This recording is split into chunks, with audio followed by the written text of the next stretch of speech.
The question was, how are you doing, sir? Thank you so much. Welcome. Merci, Aleksei.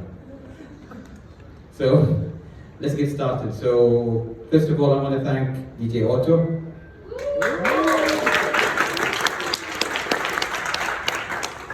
Like the watermelons, by the way. So, we will start. So tonight we have a master class.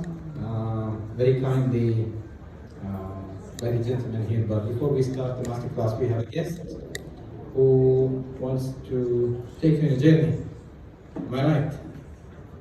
So we're gonna do that for like a few minutes, and then we're gonna start with the master class by 7:30. Okay? Sure.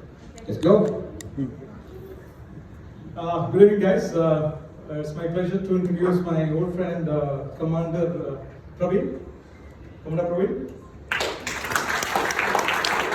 So, Commander Praveen actually served in Navy as an aeronautical engineer, and he had trained a lot of UAE Air Force pilots and one Air Force pilots, but he's not here because of that. He actually took a journey which is quite different and interesting. So he's an award-winning mentalist, memory coach, and a magician. Over to Commander Praveen. Thank you. Thank you so much. So I'm actually supposed to give you some surprises today. But to start with the surprise, I have to request people sitting here to move forward, because you would be the only people who won't be surprised. If you are going to be sitting behind me. So would you please move forward, everyone? Thank you so much. Okay, like Mr. Raj introduced me, I am a mentalist, but before that I used to be a magician. So I thought I will entertain you today with a couple of magic tricks, and then I'll read some of your minds as well. So to begin with, can I borrow something small from the audience, like a 500 dirham note? Hope that's not very big, is it? Yeah. Who can reach into your pocket and come out with a 500 dirham note? Quickly. You don't start a founder, they don't You can donate it. You can donate it to someone. We'll talk about donation later. Thank you so much, sir. You're very kind. What's your name? Sil. Sil. Yeah, S-I-L. S-I-L. Sil. Give Sil a round of applause, please. For being so valuable. I'm gonna get that back though. You can say goodbye to this money. Now, Sil, watch this carefully from there. I want you to watch this, ladies and gentlemen. That's a 500 dirham note. Okay. So what we're going to do is, I'm going to fold this in half. And at this point, you should notice my sleeves are rolled up. Okay, so nothing is going to go up and down my sleeves. So at the end of the trick, please don't say it went up its sleeve. That would be wrong. Okay, and I'm going to hold the note right in front of me like this. That is the second fold. So can you see the 500? Perfect. And that is the third fold. Still, your 500 is still safe in my hand. Now this is where the magic happens. If I fold it one more time, like that. Give it, the note will never leave your side, okay? Give it a blow, and then if I unfold the note, you see, so something magic happens to your 500 because it changes to What?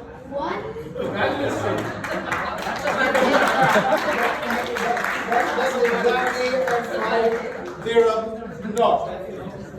Everyone looks very happy except Sil. I can understand your feelings, but Sil, that was a good trip, right? Yeah, I'm gonna need you to go to 1,000, 10 We'll discuss business later. But you admit it's a good trick. Yes. Yes. So if you take back your money, I'll do my next trick. You were impressed, right? Yeah. Okay, would you like to see this trick again? Yes. Okay, got another 500? You wanted to see it again. So let's not fleece any more money from poor sales. So we'll do an action replay. Watch this very carefully, ladies and gentlemen. That's the fiver, fold it once, and that is the second fold. That is the third fold. Watch very carefully. That's the last fold.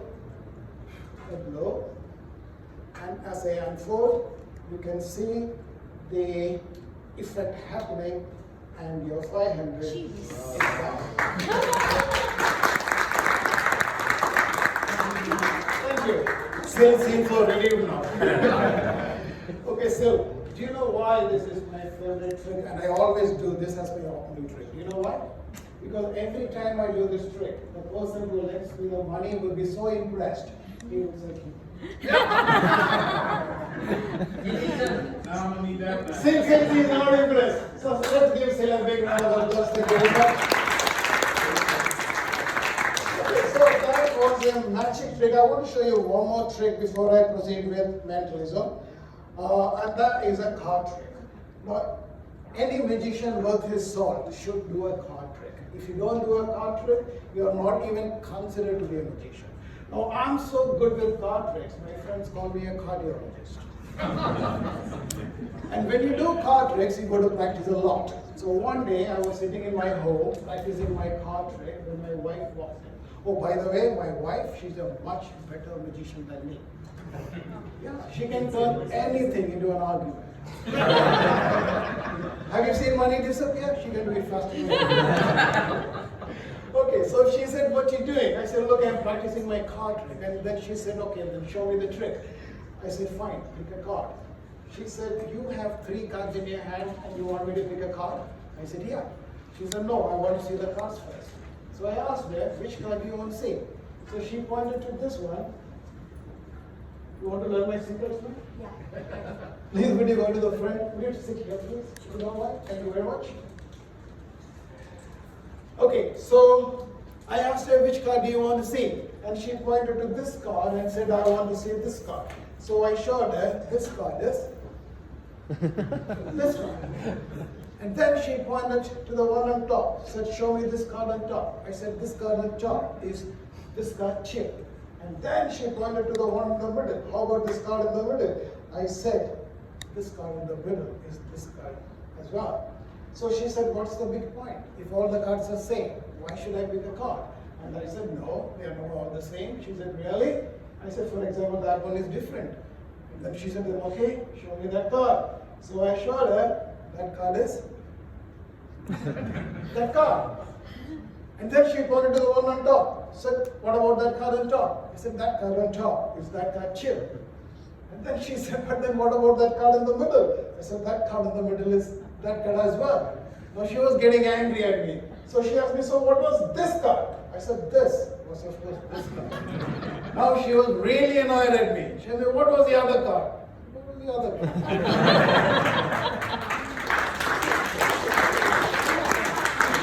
So, ladies and gentlemen, this has generally been the story of my life. I had always wanted this and that, but got the other. Like everybody. Okay, so now let's progress into mind reading. Do you know that every one of you sitting here has got a distinct personality? You admit to that.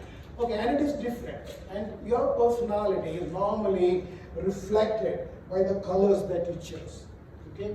So I'm going to invite 3 people onto the stage to come along with me to have me with us.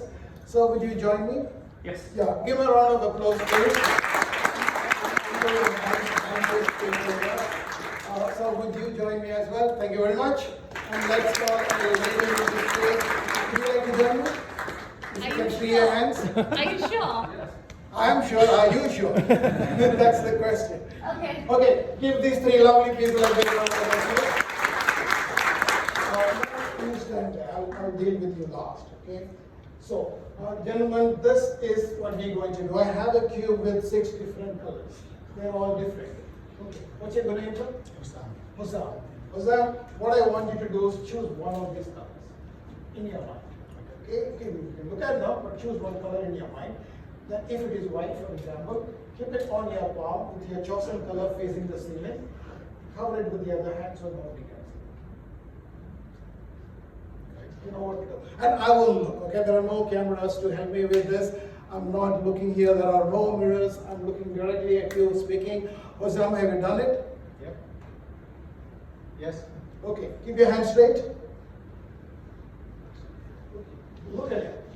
Doesn't he look dashing? He's a very smart, fiery person. There's a fire in him. That is what I did. When I stood close to you, I could even feel the heat. Because there's a fire inside him. There is so much of energy. He's dying to start up something. He's He is trying to achieve goals. He's got huge ambitions, and not only that, so we can also see that you are very romantic. Okay, there is a very good, very nice romantic side to this, and I know that there are a lot of people behind you because of that trait.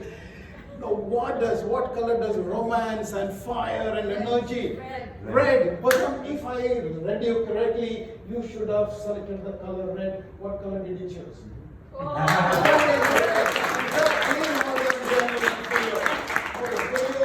Pass on the cube to him. So what is your good name? Eugene. Eugene, you know the procedure? Yes. Choose one, keep your hand on top, hold it steady, okay? And once again, I'm not looking, I'm just trying to read people here. That's it. Have you done, Eugene? Yes. Eugene looks like a very peaceful and calm person. That's what I see. You know, you are a calm person at heart. You don't get angry. You don't get annoyed very soon. Maybe at home with your wife, maybe, but not generally with other people. But you are a person who's very composed. Okay, and you take decisions. You know, taking your time. You don't jump into decisions. You don't jump into situations. You are a calm, quiet, nice person. You know, a serene person. And all this are traits of the color.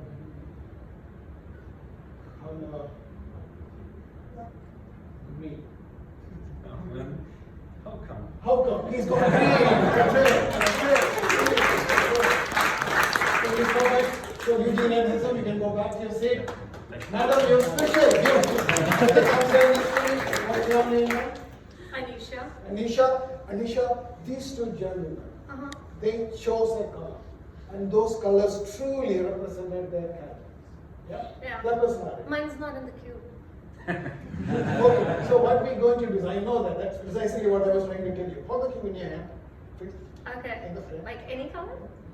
Wait, let me show you. Okay, let me hold it. Okay. Oh, I'm scared. Okay, so those two gentlemen voluntarily chose a color. But you, I'm going to let the color choose you. Which means you don't look down, you just move it in your hand like this, finally set it on a color. And you should not know what color it is. Okay. You understand? But Okay. when you're holding it, make sure it is flat like this, it should not be Yeah. like that. Got it. That's not a color, Got it. right? So it has to be flat. Okay. So, Anisha. Anisha. Okay, Anisha, so don't look at the cube, look at them, and keep moving, and when you are happy, stop. I won't look, I'm not even looking at the side. Done? Okay. You holding still? Okay.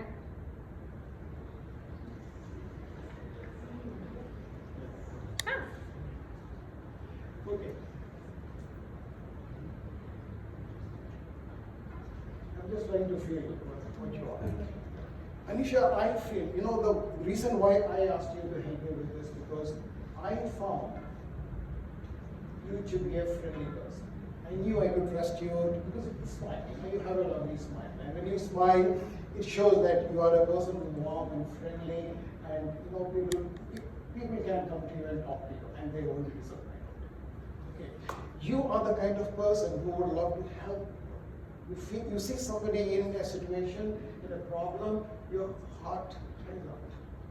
You want to go there, support that person, help. You're a warm, friendly person. And I think this warmth, this friendliness are all the colors.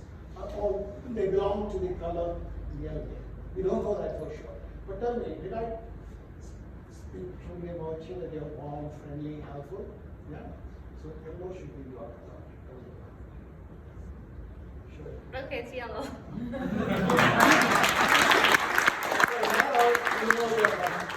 It's one of the colors I love, yes. Yes. Thank you very much. Thank Anisha, you. go back to your seat. Give us a round of applause, please.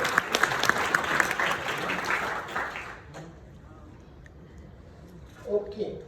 Now this is something I love to do in all my shows because I love to give away some gift during the show. So what are we going to do here? I've got 5 envelopes. They're numbered 1 to 5. And the good news is one of these envelopes contain a 500 euro note. The other 4 envelopes contain blank papers. Okay. In the moment, I'm going to distribute 4 envelopes into the audience. You get the number you called for. So once 4 envelopes are out of my hand, I'll be left with 1. Now remember, I didn't choose it. I have it because nobody else wanted it. Now if the money is in one of the envelopes that you are holding, it's yours to keep. Yeah, good money, right? I'm not even being paid today. But if the money is in the envelope that I'm holding because nobody else wanted it, then I will keep it and you will give me a round of applause for being very, very smart. Okay, now see, this is a psychological game because I know which envelope contains the money. So my purpose would be to make sure that none of you choose that envelope. Okay, I can see this lady looking at me like this. It's so curious. So you're going to be the first person. Ma'am, what is your name? Nadia. Nadia, yeah, I remember. Nadia, before you call out a number, let me tell you. I played this game 3 times this month. And every time I kept the money in number 2. For some reason, I don't know. Okay, I'm just giving you some information. So Nadia, which number would you like to have? 4. Not 2? No. You don't trust me? No, I want 4. You want 4. Yes. Perfect. Number 4 envelope is all yours, but please do not open it right now. Okay? Okay, let's count this side, sir. Number 2 still. Okay? Uh-huh. Yeah. That's where I kept the money last 3 times. Anyway, 1, 2, 3, and 5. Sir, which one would you like? What about equity? Like, no? Just 500, no equity No, inside. no equity. Max, The rest are all blank pages. I trust people. Let's take number 2, yeah. Number 2, come on, give a round of applause for being very, very trusting. Sir, I have a plot of land in Siberia, very costly. Would you like to buy it? Okay, I thought you might. Now listen, do I look so stupid that I always keep the money in number 2 envelope? But when number dies to the world, that's where I usually keep. Do I look that stupid? No, right? I could be lying. Yeah. In my shows, I lie a lot. When I tell you I'm the greatest magician in the world, I'm not joking. I'm lying. Okay, I do lie. Okay, so we still have 1, 3, 5. The money could be anywhere here. So are you busy? You okay? Yeah, which envelope? Number 1. 1. Always want to be number 1. Don't open it yet. That leaves us with 2. Which one do you want? 5 or 3? Choice is yours. Sure. Number 3 is all yours. So that leaves me with number 5. Ma'am, the show is going to get better. I have 4 minutes for the next one. Oh, okay. Okay. Okay, so number 5, nobody else wanted. Okay, was that a fair distribution of envelopes? Yep. Everybody Seems like got that, the yeah. number they wanted? Okay, except for number 2. Number 2, sir. 1, 3, 4. Please rip open your envelope. Remove the contents. You can rip it open. You don't have to carefully open it. Just rip it open. Remove the content. Open it up. Display it above your head so we can all see who's got the 500. That's a blank piece of paper, sorry, blank piece of paper there, blank piece of paper there. What is your name, sir? Max. Max. Max, do you realize what has just happened? Your chance of winning that 500 dirham has shot up from 20% to 15%. Correct. So has mine. Yeah. Not just you, but you. Let's split it. Max, join me on the stage. Please give a round of applause one more time. We will not split it, but we will reach. I'll give you one more chance. All right. I'll tell you why I win this game all the time. Because when I give Max a chance to switch his envelope with mine, he will watch. Max, Yep. you have number 12. All right. And you know I don't look stupid. I couldn't have kept it there and told people that's what I do. So it could be here. So I'm going to give you a fair chance. Would you like to switch your envelope with mine? Definitely. I told you, he will.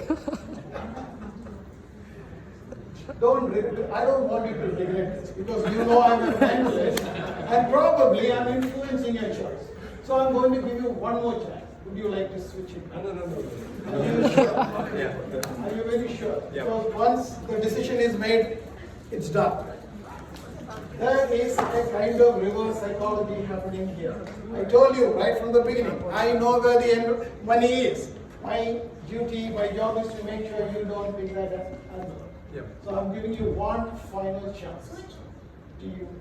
1,000 and I will switch, come on. No, I will stay. Like I've chosen. Yeah, so yeah, it's definitely here. It's definitely there. There is something inside this as well. Yeah. So I'm going to open this. Okay. I don't believe this, Max. Right inside this is 500 note, and that is the 500 note. I gave him fair chances, okay? And I even got my money back using my reverse psychology. Thank you so much, Max. Thank you. Thank you very much. Please go back to your seat.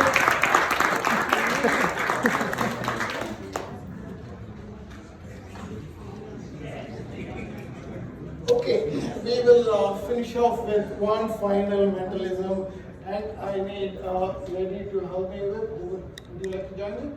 Yeah, give her a round of applause, please. Do you read a lot of books, ma'am? Not recently, but do you read books? Are you a bookworm? Half. You know, once somebody asked my wife, "Is your husband a bookworm?" And she said, "No, he's just an automaton." That's what she said about me. Okay, Count Dracula by Bram Stoker. Have you read this? Okay, hold on. This is something about a war movie. Okay, fighter, jet. Yeah, I can't even pronounce the name. This is a suspense like hidden canvas. And this is a book everyone should read. So interesting. It's the dictionary. Not a dull page in this book. Okay. So what we're going to do is, you're going to keep one for yourself. Which one do you want? One of these. Oh, you put the hidden canvas. Okay, would you give this to two people? And not to these two. These two came with me. They're my friends, so don't give it to them. And meantime, sir, could you hold up the dictionary? Oh, no, not the young boy. Boy is too little for that. You can give it to Nati. Yeah. Is that okay? Okay, who's got the other one? Who's got the other book? You sit right there. I'm going to take a look. I'm going to refill the pages of this book like that. I want you to see each word on the first line. Oh, you need your glasses. Okay, great. That's okay. You need glasses? No. Okay. So when I'm refilling the pages, do you see that every word is different? Yes. The first word here. Yes. The first word is different. Yes. And when you can stop me at any time you want. Once you stop, can I see through the side? No. You are the only person who can say this. Okay, that's fair. Okay, and make sure every page is different. You can tell me stop anywhere. Right here. Would you like me to continue, or is that your final decision? Let's continue. I can continue. Yeah. Stop. Right here, or you want me to continue? Is that your final decision? Final decision. Do you see the word there? No. No. Can you see the word? Yes. The first word on the first line. Yes. Do you understand the word? Yes. Do you know the meaning of the word? Yes. Okay. Is that fine? Yeah. You sure? Okay. Let's No. You're happy with that, right? Yes. Okay, fine. So we will leave the book here. Who's got Dracula? You got Dracula. Okay, how many pages are there in that book, man? Yeah, look at the last page. 439. 439. Is he your son? Yes. Give her any number between 1 and 439. That's one. Quick.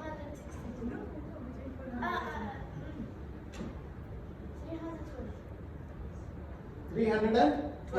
12. Okay, you open to 312, please. Yes. You're on 312. Would you like to look at the first word or the first line or the last word or the last line? Choice is yours. The first time? Do you want to look at the first word on the first line? Yes. Or the last word on the last line? The first word. The first word on the first line. Yes. That's your choice. Look at it, remember it, don't forget. Okay. You remember it? Yes. Okay. And you, ma'am, open to any page. You don't have to close your eyes, you don't have to go to page. Okay?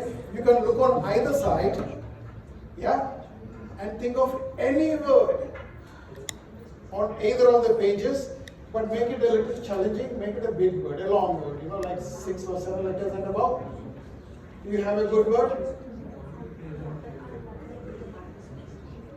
Okay. You have a word? It is not the first word, it is not the last word, it is somewhere in the middle or somewhere. Correct? And it is a long word, you made it difficult for me. Correct? Yes. Perfect. Let us do some mind reading here. Starting with you.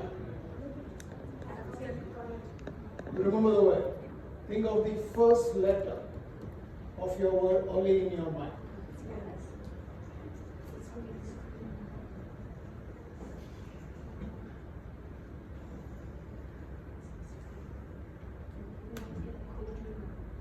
What is the first letter of the word that you are thinking? Loudly. S. Not me. Yes? Yes. Yes. Double S. Usually I don't go wrong. Somebody is trying to mislead me here.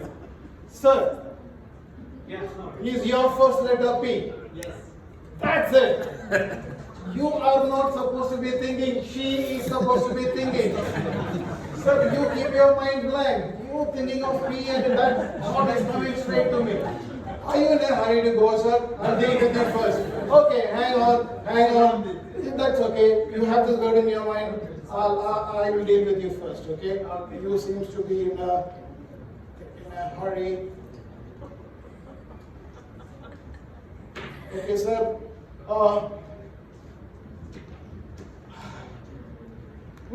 Could you tell everyone what word you're thinking in your mind? Pleading. Are you pleading to me? No. The word is pleading. Yeah. That's what I got. Yeah. So I hope you're okay with that. You ma'am. Your son gave you a page number. Okay, you had a choice. You could have looked at the first word or the last word. You went for the first word. I want you to focus on the first letter of the word in your mind. Okay?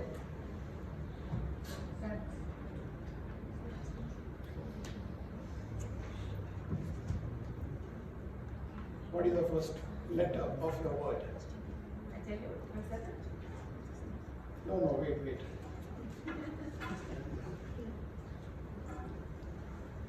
Yeah, that was right. What is the first letter of the word that you are thinking? Huh? C. T. Like this? Yeah, that's what I'm thinking. Okay, think of the whole word in your mind, and I am getting something. I hope this works today. What word are you thinking, ma'am? What word are you thinking?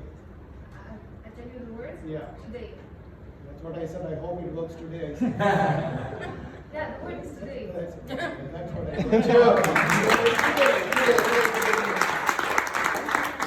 And the last is with you. You have a word in your mind. And remember, she opened to any page she wanted. She looked at any word she wanted. And she even made it tougher for me.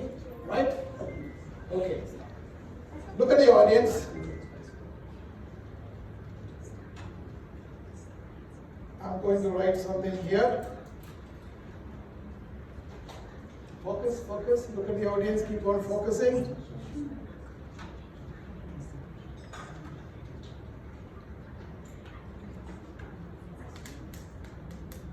I think I've got it. Remember? Does it make any sense to you? No? So I won't waste your time because we have paucity of time. Sir, have you finished reading the dictionary? Yes, I did. You did? Okay. Do me a favor. Could you turn to page 329, please? 329. 329. Okay, on every page there is a left column and a right column. I want you to look at the left column because I written an L there.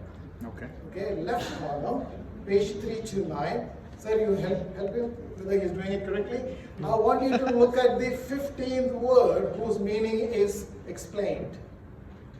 You know, it's printed in bold. Yeah, 15th word from the top.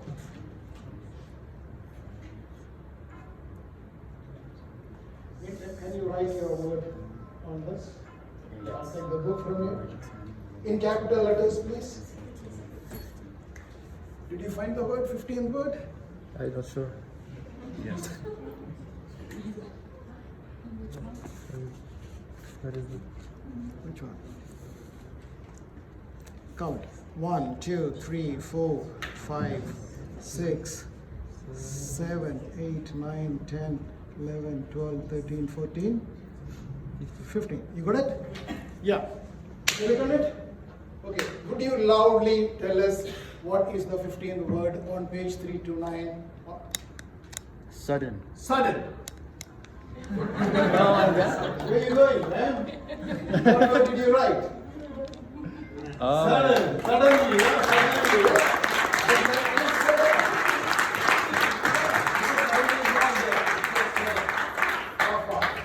So, ladies and gentlemen, I'm sorry I have to stop right here, but I hope you enjoyed this brief presentation of mind reading and magic.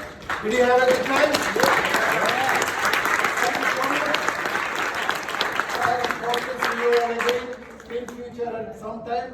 And before I go, I would like to say this today's program, organized by Krishna Raj, has been, thank you so much, sir, was sponsored by an institute called Your Own Institute. Okay, they are the one who actually sponsored this. So thank you, Your Own Institute.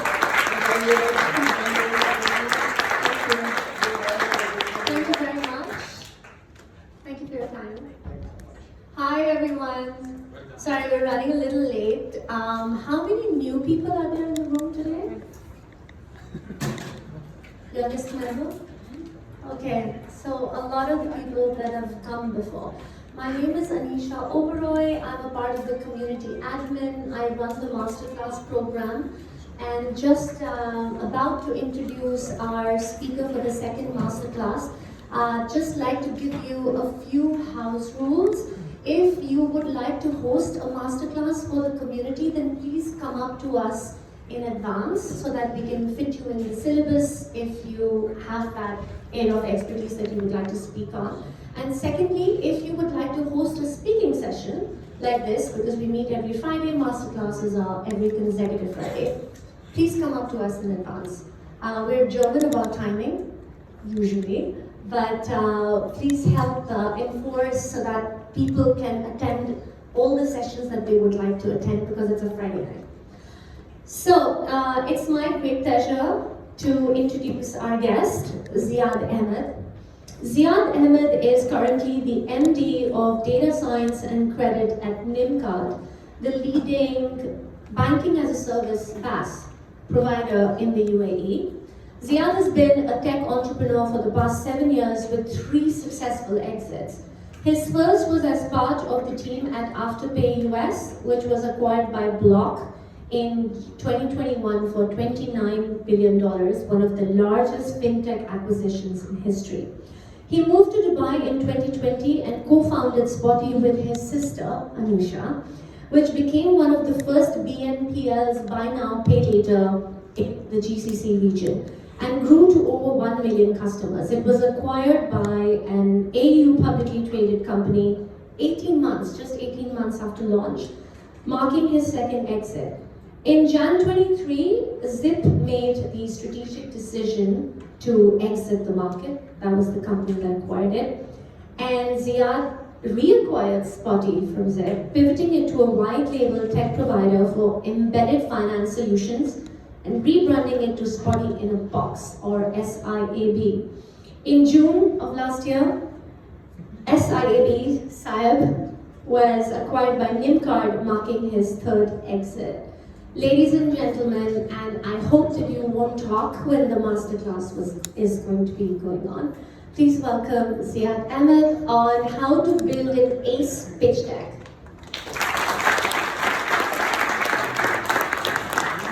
Thanks, Anisha. And thank you guys. I really appreciate the attendance. I know it's a Friday evening, so I'm going to hopefully be able to make it worth it. So as Anisha mentioned, my name is Ziyaad Ahmed. I've been a tech entrepreneur for the past 7 years. So know a thing or two about how to raise funds, how to be able to do a pitch deck. So. All right, so why are we here? The goal is to be able to equip you guys with an easy mental model that will be able to help you craft your pitch decks. My idea is, at the end of the day, pitch decks are just like everything else, it's a process, right? There are certain elements that need to be introduced into that process in order for you to be able to convey your story in the most powerful manner, right? So I will walk you guys through what are commonly accepted as 11 crucial pitch deck slides for successful fundraising. I will be introducing examples as well, just for you to be able to help you guys visualize exactly what it is that each one of these slides and each one of these messages, what it should entail, right? I'm going to. The presentation is about 30 minutes. I want to spend 30 minutes just trying to take Q&A, hopefully. If not, it makes for a much less interactive discussion. It's just not as much fun. And I guess the why listen and why aren't we all out right now at a bar instead? Hopefully you're going to get something out of it.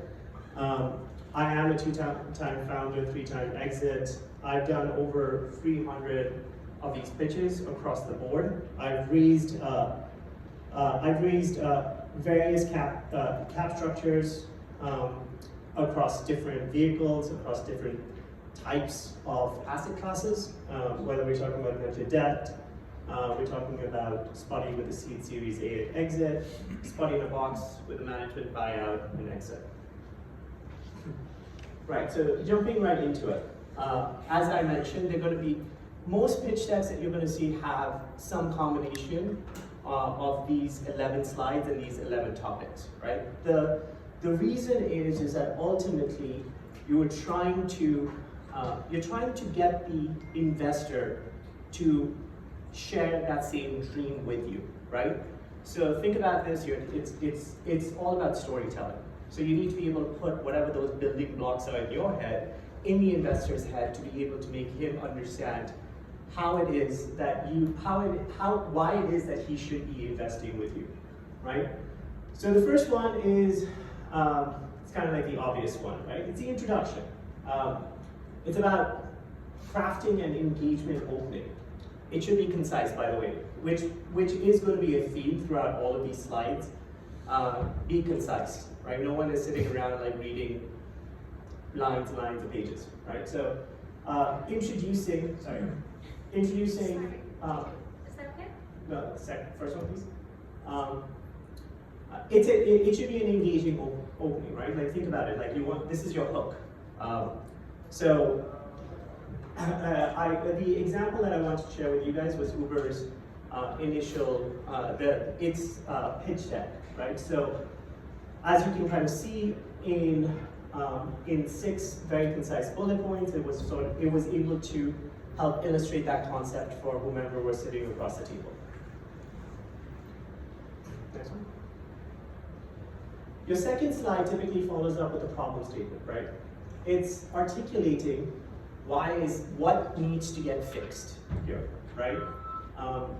Typically here, it's about the problem statement will always end up leading into what the total addressable market is for that company that you are trying to solve, right? It is also the way for you to be able to connect with the person across from you, right? My best investor meetings have always been when I can articulate a problem and the person across the table has been thinking that this is a problem that needs to be solved as well. right? So it's to be able to articulate what your problem statement is, right? Just get them to start thinking that this is something that needs to be solved. Right? And then obviously, right, once you've articulated, you've set up the groundwork for your problem statement, it's about your solution, right? It's as I sort of was talking about earlier, it's about bringing that investor along with you on your journey, right? So you've already sort of helped him visualize that problem. Now you're going to basically explain to him why it is that only you and only the way that you guys are thinking about it, or you have thought about it, well, how is it that this is going to be able to uniquely solve that problem for you, right? It is very common. By the way, there is a side note here. Typically, investors, as you can imagine, an average investor spends meets with about 8, or is introduced to 8 ideas a day, right? So typically, the investor is familiar with your industry. He is familiar with that problem statement, and so whenever you are crafting the solution, and when I was talking about why it is that only you are uniquely positioned to be able to do that, make sure that you've actually researched your competitors. The worst thing that you can experience is when the investor's just like, have you heard of this company? They actually do exactly what it is that you're trying to position as your unique solution. Slide 4, market opportunity, right? Typically, when you're trying to raise pre-revenue, pre-seed, maybe even Series A, right? You don't have a ton of traction.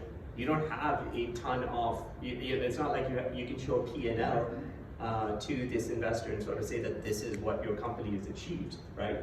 You've got to be able to get him to imagine. You've got to be able to get him to think big, right? And the best way for you to be able to do that is to ensure that you know your market sizing, right? TAM, SAM, SOM, right? Like all great acronyms, right? But for you to be able to understand really what is the size of the market that you're going to go after. At the end of the day, remember the investor has to write a memo. The investor has to build a model because they have to go through their committee, right? And I'm talking about traditional VC family offices, traditional investors, right? I'm not talking about like the angels and things like that, but well, good angel maybe, but help them build that model out, right? And normally they build the model up from a bottoms-up perspective, right, or a top-down perspective. Help them be able to understand that. Help them be able to articulate, craft that Excel spreadsheet for them, right? A point to remember, right? Big is better. I think one of the biggest mistakes I made during my earlier rounds was that I was too conservative, right? Like when I would forecast, I'd be like, okay, this is what I think I could achieve, right? It's sometimes that can hurt you, right? Big tends to be better. 1% market share of a $100 billion industry is always going to be better than a 50% market share of a $10 million industry, right? And this is your business model, right? This is you outlining with a very clean, simple structure, right? How do you make money? At the end of the day, this is no longer 2020, 2021, right? Most investor meetings now, in fact, I do angel investing as well. My first question to most of the founders that pitch to me is, how much money do you need to become self-sustaining? That's it, right? I don't care about the industry, et cetera, et cetera. That's my first question, and that is my most important one. I'm not alone in that. I'm part of an angel network. It's what we all typically ask, right? Interest rates have risen, money isn't as cheap anymore.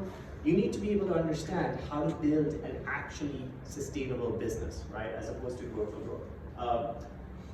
And again, visuals help. simplicity helps, right?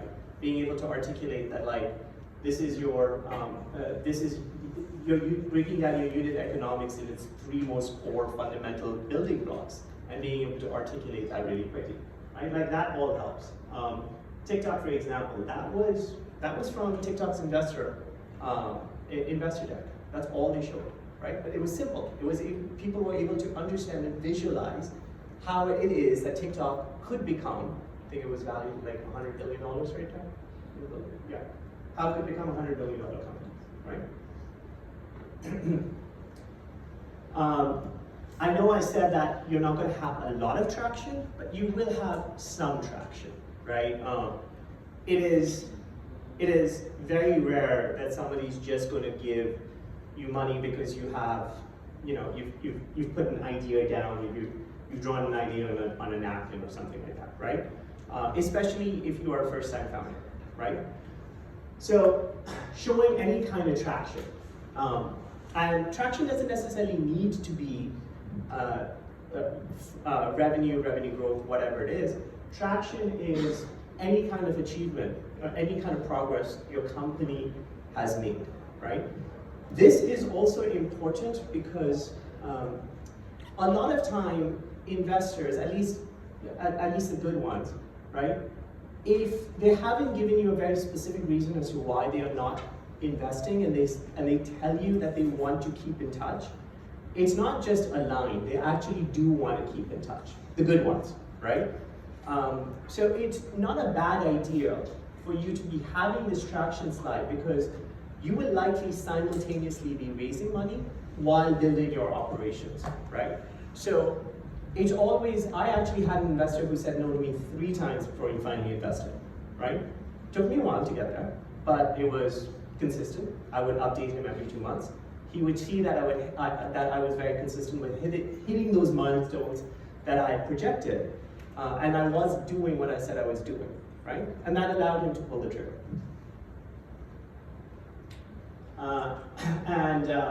We touched upon this when I was talking about competition, right? Competition, it is important for you to be able to understand your market. It is important for you to be able to understand what it is that makes you unique, not just from the incumbents, but also from the up-and-comers, right? When we were growing Spotty, buy now, pay later wasn't a big industry.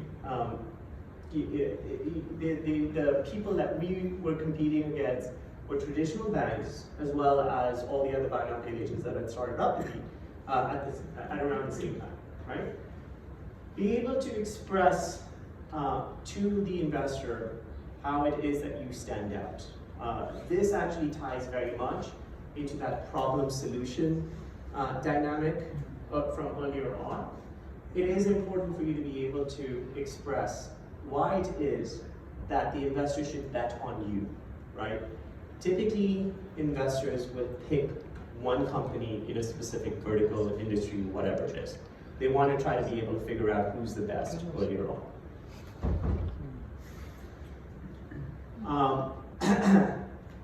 And you guys are all, operators. You guys are all founders, entrepreneurs, right? You guys know how difficult it is, the grind on a day-to-day basis, right? Because it's great even if you do get funded, right? That's fantastic, but like the easiest way for you to run out of money is by messing up your operations. It happens, right? So articulating, thinking about your marketing and your sales strategy, being able to put that on a piece of paper is not just great for fundraising, but it's also great for your guys, for your discipline as well, right?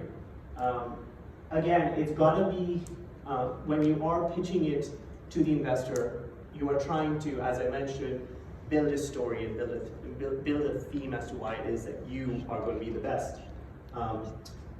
Help him understand how it is that you're going to be able to execute everything that you talked about so far, right? Concise, allow him to see it in his mind's eye. Most importantly, make it believable, right? It's never a good answer to sort of say, if I get your money, I'll be able to do this, right? What if you don't get his money? How are you still going to be able to achieve what you need to achieve, right? slide 9, financial projections, right? This is, everyone's going to always ask for a model, right? Like it's one of those things that you have to give out, right?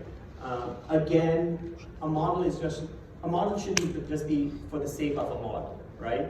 I actually use our financial projections all the time to be able to actually visualize, okay, if I'm talking about 20%, 30%, 40%, 100% growth, realistically, how am I going to be able to achieve that? What resources are required for that, right? Do I believe my unit economics? Do I believe my CAC? Do I believe my LTV? All of these things are important, right? Putting it down on a piece of paper allows for you to be able to understand, can you actually do what it is that you say you're going to do, right? So financial projection, always going to be important. And I know most people talk about this being a throwaway slide. I can tell you from the other side of the table, and I can tell you also from speaking to a lot of VC friends, this is actually very important. Most of the time, right, no matter how great your idea might be or whatever it is, how great your slides are, at the end of the day, they're buying you, right? You guys, like, by definition, a startup does not have traction, especially somebody who is trying to raise a seed or pre-seed round, right? They are buying you. They're giving you their money, right? They need to be able to know that you have the ability to be able to execute everything you said on that page, and most importantly, they need to be able to like you, right? So you always talk about you being humble and all of that stuff. Yes, be humble, but also understand what makes you exceptional. Be able to articulate that, right? That's not arrogance, that's confidence. There's a huge difference between the two, right? And this one, and it's actually funny. I've been through a lot of these meetings where I've seen people absolutely kill it the first 10 slides, right? And at this one, that's when they really start to falter, right? The ask needs to be incredibly clear, right? If you're going out and you're asking for a specific amount of money, right? A specific amount of funds, or whatever it is that you're asking for, right? Explain what those funds are going to be used for, right? Have that thought out strategy. Because if, you know, at the end of the day, the worst answers I tend to hear is that, yes, we're raising between 2 and 5 million. That's a huge range, right? What's the difference? Like, what are you going to do with 2 million versus what you're going to do with 5 million? Pick a number, right? Be clear, right? This is where the investors really understood that you are valuing his money, right? So that you have a strategic plan where you can actually use each one of these dollars, and you're not going to blow it on, I don't know, like vacation to the Bahamas or something like that, right? So there's no ambiguity here, right? Be very clear. This is your ask. Be very clear also with what you expect from him, right? How's your round going? When would you like feedback from him, etc., right? This is your call to action. And it is worth repeating. Don't go in there with a range. That makes no sense, right? This last bullet point is important. Nowadays, what is needed to get you to sustainable profitability? We're no longer in 2020, no longer in 2021, right? Like, those valuations were insane. Money was very free flowing. A lot of times people are going to be asking you, okay, cool, how much money do you need to get to sustainable profitability? Have that answer, right? So final tips and tricks, right? Humans have short attention spans, right? I can tell you, there's I probably picked out like 5 people in the room who've already gone to sleep, right? So people have short attention spans. This is not a joke. It's very similar to dating. It's very similar to friendships, right? Most people make that decision very, very quickly, right? So you got to be able to grip them at that opening very quickly, right? It is very hard that once you've lost them during that first impression for you to get them back, right? So that's why keeping things concise, keeping a pace, keeping it engaging all of that is important, right? A good trick that has actually helped out for me, depending upon how much time the situation allows me to have with an investor. Have your pitch in 2 minutes, 5 minutes, 10 minutes, and 30-minute increments, right? I had one investor who invested in us when I just met him at a conference. I only had 2 minutes, right? So just make sure that you're able to, you know your pitch well enough that you can, no matter what the time is, you are able to fit it in there, right? Use your cap table as a strategic tool. This is one of those things that I learned the hard way. Trust me, it's the best advice, in my opinion, that I can give to anyone. Money is great, but money is fungible. What is not fungible is having a good partner by your side. A good or bad investor can really make or break your company, and make or break how miserable or how much fun you're having, right? Investors have the ability to be able to open distribution doors for you, to acquire new customers, to help you expand geographically, to help you continue to grow, right? So I know it's really tempting to just kind of be like, I'm going to take the first check that anyone's willing to give to me. Depending upon your situation, you may have to do that, but think about your cap table as a part of your strategic toolkit, right? It is an important one. When a person has given you money, there are two types of investors, right? Those people who kind of give you money and then completely hands off, walk away, right? Maybe that's something you like, but to be honest, I've always found like a good investor who's very involved, who wants to help me grow my business, has always been far superior to the other kind. Well, there's a third kind who just makes your life miserable and try to screw you over at the end, but anyway. And finally, it is incredibly stressful. It can be incredibly disheartening. It can be, you know, I know you tend to be super passionate about what you're doing. You tend to be super passionate about your idea, and you go in front of investors enough. You hear no enough. It can get you really down, right? But at the end of the day, remember, a no may not just be a no. A no may not be a no forever. It could just mean a not now. And secondly, a no should never be taken personally, right? There's nothing to do with you, right? There's a 1,000 reasons for somebody to say no to you about not wanting to fund your company. It's nothing to do with the idea. It has nothing to do with you. It's just not a good match. In fact, I tend to like the investors now who tell me no early. Saves a heck of a lot of time on both sides, right? So, but yeah, that's it. My email is up there. I'm more than happy to take any questions for now. Thank you. Before we go to the questions, two things. One is a meme, and the other one is a personal nugget. The meme is there are 3 universal truths in life: life, death, updating the deck. It never stops. I would like to also share a personal example of how Ziyaad helped me and why I requested Ziyaad to host this particular topic. For those of you who don't know, I'm the CEO and founder of Secret Skin. It's a tech-enabled platform for sustainable beauty and wellness. I know Ziyaad through his sister, his co-founder, Anusha, who's also on my board and my investor. So we had already successfully raised a pre-seed. We launched 3 years ago, and March is when Ziyaad and I started talking at STEP. And I said, we're doing so many things so fast that I don't know how to say so much in a short deck. So he said, Anisha, come to my new office.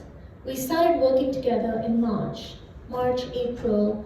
He tore the whole deck down, I mean, gently, because that is him.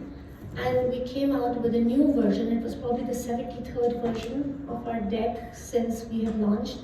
And that deck got us into Techstars. June, we started the Riyadh Techstars Accelerator program. Out of 750 applications, only 12 places were offered. And I want to say thank you to you for that. Okay, I'm going to take the mics around. My lovely Queenie is also there to share the mics. Even though we won't be able to engage with Ziyaad after 8:30 because he has to leave, you have his LinkedIn, feel free to reach out. These slides will be sent across to everybody. You will get a certificate today for this masterclass. Anyone? No questions? Hi, thank you, Ziyaad. That was enlightening. I am the co-founder of Hydrexa. It's a sustainable A2 water startup. I want to ask, sometimes, especially during demo days, it's mandatory for you to pitch even when you're not raising. How to go about that on the deck? Sorry, so can you repeat the question? What do you mean during demo days that you're required to pitch? Yes. Right. If you're not raising, you do not require funds at the moment for a short foreseeable future. When you're a startup, my belief is that it's just never a bad time for you to be marketing yourself, right? You should be ready. You should be ready to be able to pitch, regardless of whether you want funds or not. And by the way, those tend to be the best pitches because you go in with a lot of swagger and a lot of confidence, right? And you tend to look the best during those times, right? That's exactly my question. Okay. How to not put a slide where you're in the ask, there's no funds. Oh, how to not put the slide? Oh, you don't have to. At the end of the day, if you're not going there, like I said, the ask has to be very specific to what it is that you want out of it. It may not be money, right? But there's a reason. What do you want out of it? Do you want introductions? Do you want help with orchestrating your architecture? Whatever it is, right? The ask is what the ask is, right? The ask doesn't necessarily always need to equate to money. Thank you. Ziyaad, this is a very interesting line. In fact, I haven't really thought about it ever. Using cap table as a strategic tool. Can you spend 2 minutes more on this? Yeah. What do you exactly mean by this? Yeah. So all investors and all money is not created equal, right? You will have 3 different categories of investors typically. There's the investors who kind of give you money and walk away, right? They can be good if you need the money, right? You don't necessarily want anything else, or neutral, maybe. They're those investors that stay very involved with your business, right? They want to help. They want to open doors to you, right? Like if you want distribution, you want customers, you want relationship, you want introductions. At the end of the day, by the way, everything, especially in this region, is all about relationships, right? If you guys have ever tried operating in someplace like Saudi, right?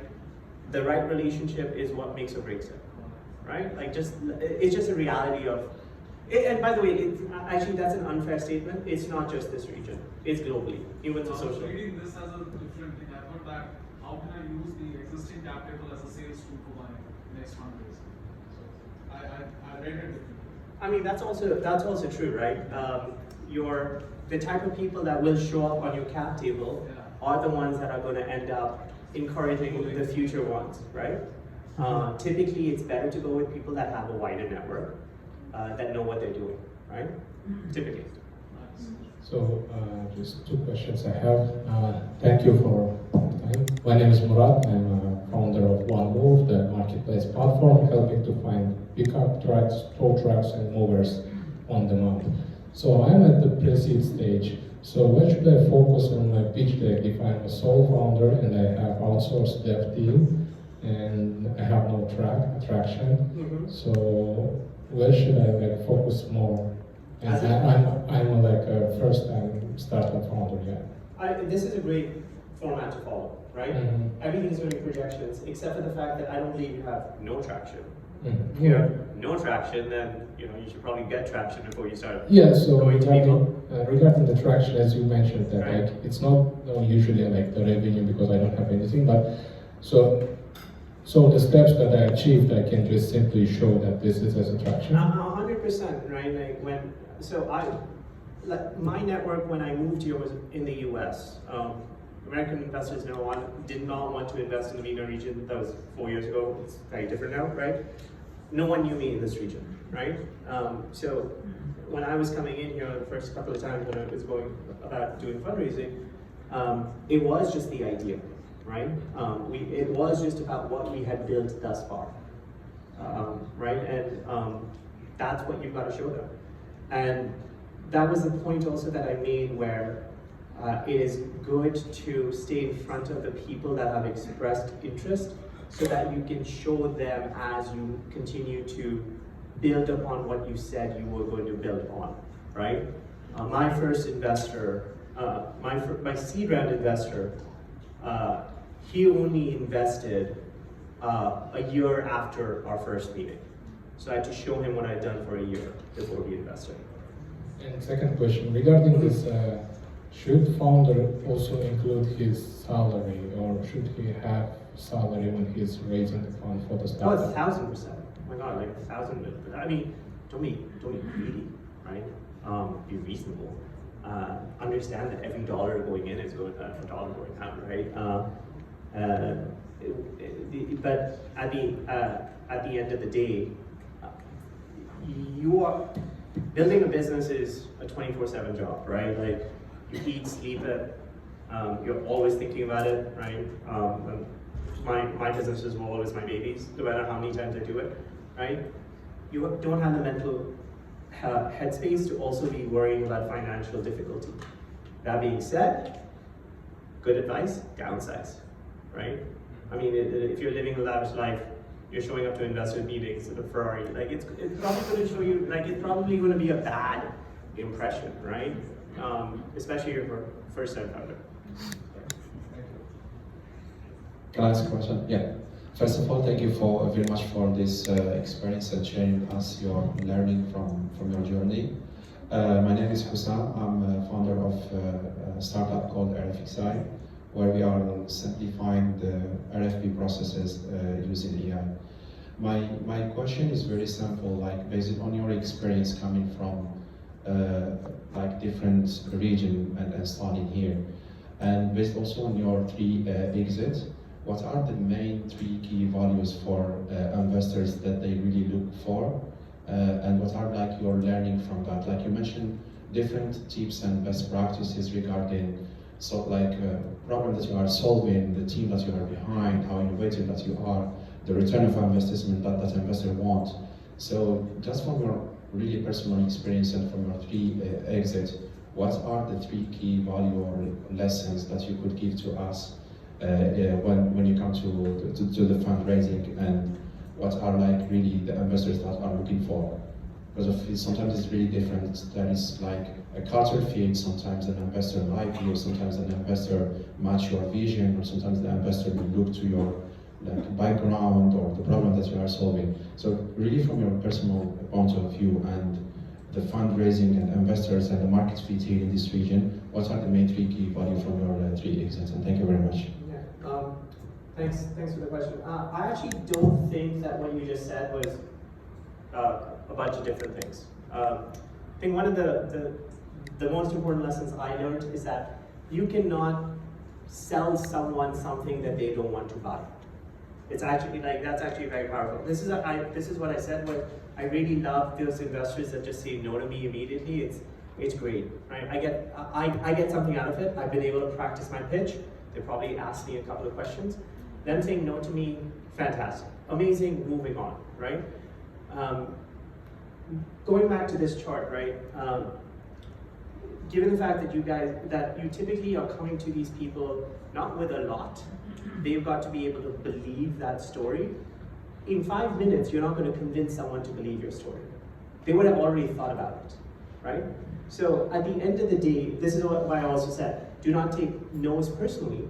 If the person's already not thinking along the same level, same wavelength, it is going to be very difficult for you, right? It is going to be incredibly difficult. So you're not trying to convince, these aren't sales pitches necessarily, right? It's an articulation of something that you see, and you hope that the person across the table shares that vision, right? So when culture, team, etc., all those things that you talked about, right? They are just not as important as knowing who you're speaking to, right? Know them. Are they interested in the space, right? Have they expressed any kind of desire to want to be involved in what it is that you're doing, right? Something that's probably the best thing that you can do is being well researched going into a meeting, right? I would say that that's really it. How was your pitch deck when you started the company? Sorry? How was your pitch deck when you started the company? Oh, terrible. Awful. Yeah, like I mean, it's a good question.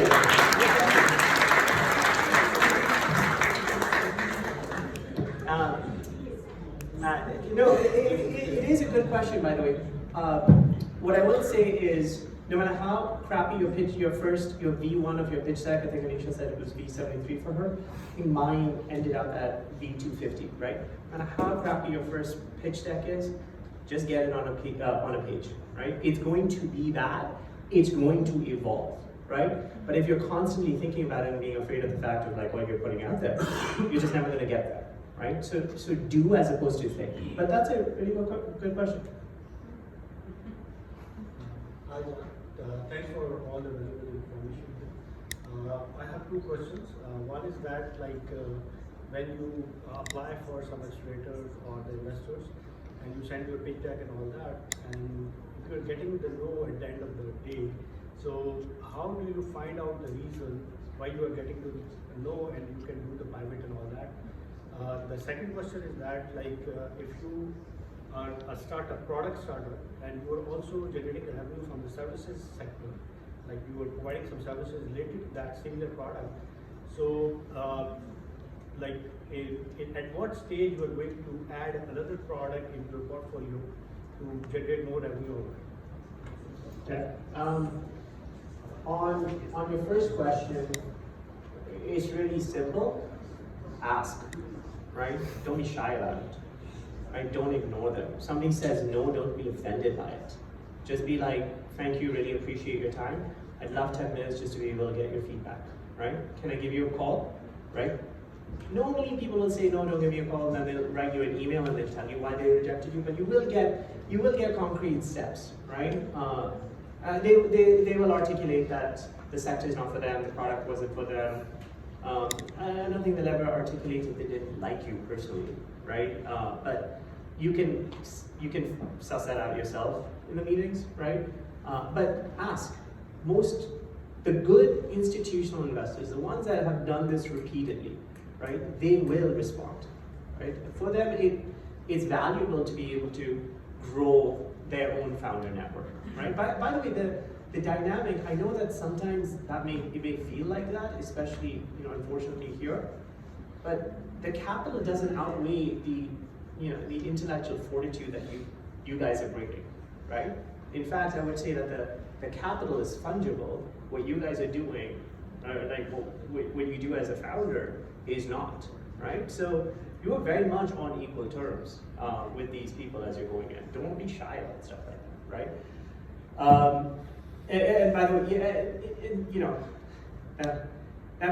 that being said, I think it was my third meeting that I was in in one of these meetings with one of these VCs, and at the end of the meeting, he was basically very bluntly like, you have no connections here, you have no relationships here, you don't belong here, go back home, right?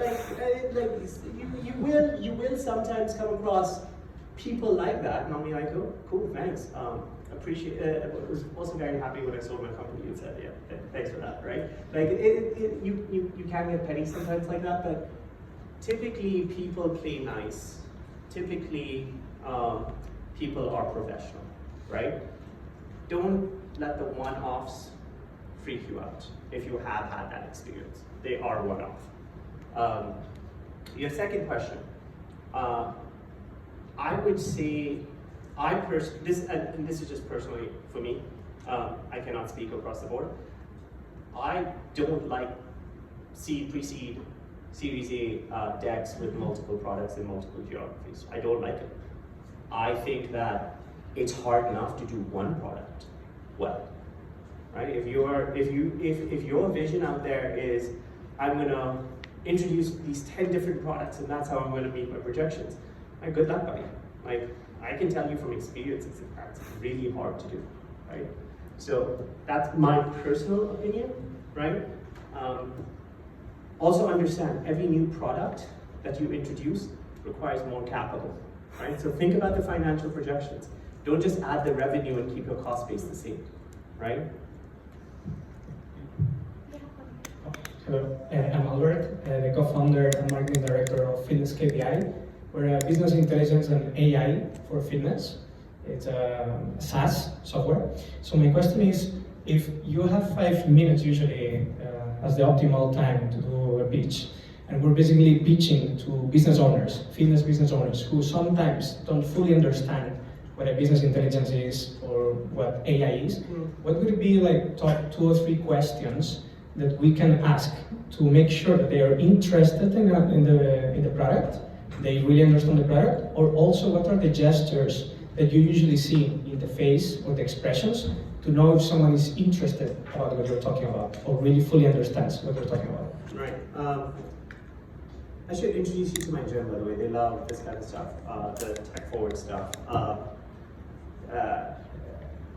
In the case of customers, right, when you're talking about sales to customers, I would give the same advice that I gave about know your investors, right? I typically, when I was out at Spotty and I was doing business development, when we were talking about buy now, pay later, whatever it is, it was, I would often go, for big customers, go stake them out. What I mean by that is I would actually go to one of their stores and sort of see how customers are reacting when they didn't have credit, right? Or like things were too expensive for them, right? Being able to sort of collect that information yourself. Observation is important because you can figure out whether your product fits with them specifically. That's what product market fit is, right? So the questions that you typically ask them, never ask a question you don't want an answer to or you don't know the answer to. That's my opinion, right? Especially with sales, lead them on, right? You've already figured out from your research some of the problematic things that are happening with them, right? Pose your questions to that so that it seems like it's their idea, right? Sales, it's the same thing as like with VCs. You want them to think like it's their idea, that what you're bringing to them is their discovery, right? They want the credit for it. That would be on the sales. What was your second? The gestures or the expressions to confirm their. That's easy, right? If you've been on a first date, or if you've ever, like, I don't know, been in a boring meeting, you kind of know, right? It's very hard for most people to fake, right? Like, my co-founder has an expression with me where she's just like, Ziyaad, fix your face, right? Because it's easy to be able to tell, right? No matter how hard you try, no matter how good an actor you think you are, right? But a really good sign, by the way, is when they're not asking you any questions. You're giving a presentation and you're like, are there any questions? They're like, no, everything's clear.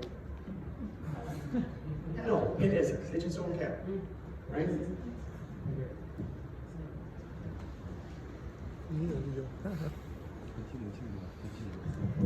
Hi, Ziyaad. My name is Ziyaad, and I'm the founder of an agency called StageX. We are a venture advisory and pitching agency. So my question to you today is, in the context of pre-seed and seed, what is really the relevance of including a slide about the financial projections, knowing that at that stage, it is very likely that these things are never going to happen? Because you still have to do the dance, right? Your financial projections are not necessarily what's going to, people are not going to hold you to that, right, pre-seed seed, right? But it is it will help the investor build out his materials, because his materials will require financial projections no matter what. 2, it will given the investors some kind of confidence that you've thought through all those things that I talked about with regards to unit economics and things like that, right? Revenue growth, etc. Right? I actually just did a meeting with a company that was pre-product, not even pre-revenue, pre-product. It was idea on a napkin, piece of paper, with one of the largest investment firms in the region, right? And the only question that the VC asked was, can we get a model, right? Pre-product. So it's one of those necessary evils. We have time for just one more. We can bless somebody asleep. Max. Yeah, thanks a lot. I came for a story. So, my name is Max, and we just make camels happy. That's simple. Yeah, and question: what did you do first when you got money after your first exit? That is really funny. What did I do?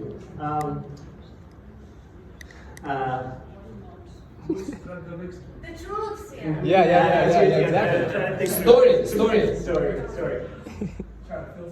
Yeah, no, I'm just kind of going through it right now.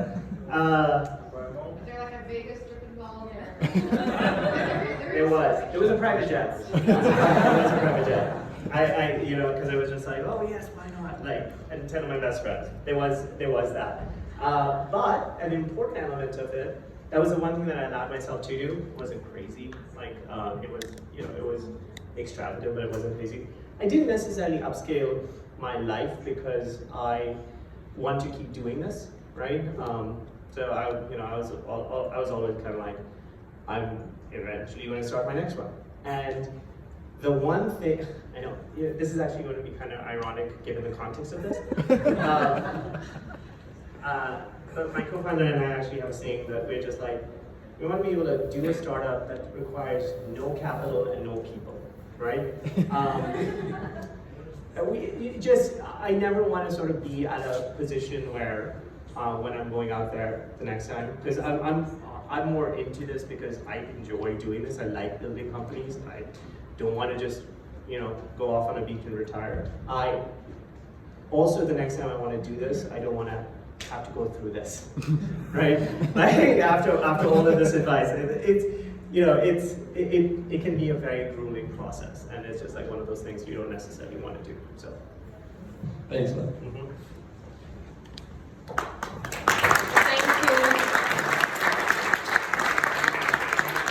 Thank you. That was amazing. Again, for those who want to stay in touch, please reach out to Ziyaad on LinkedIn. His email is there. I'm going to walk him out. And for those guys who have not scanned their RSVP app, please do go to that beautiful lady with a mic and do that. We're going to have reflections just now, and Jamil, come on. Thank you. Before he leaves, if you found this helpful, don't just clap. Stand up and clap. Come on. Thank you, Ziyaad. Really appreciate it.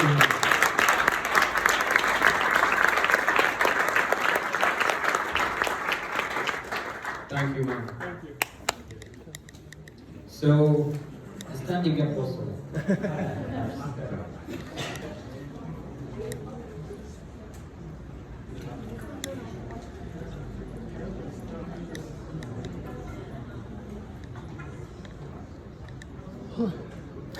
So, who has very strong thoughts about the presentation today? Who feels that you have something to add? Okay, please.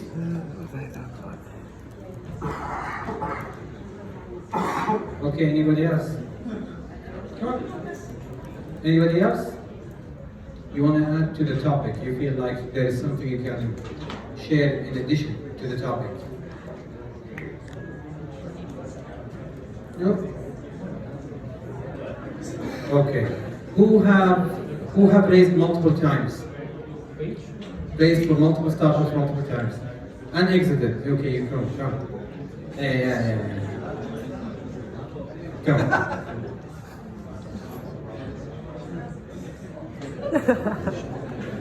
How many times have you raised? 3 times. How much have you raised each time? 500. How much money? 10 dirhams, that's the first one. Second one. 50.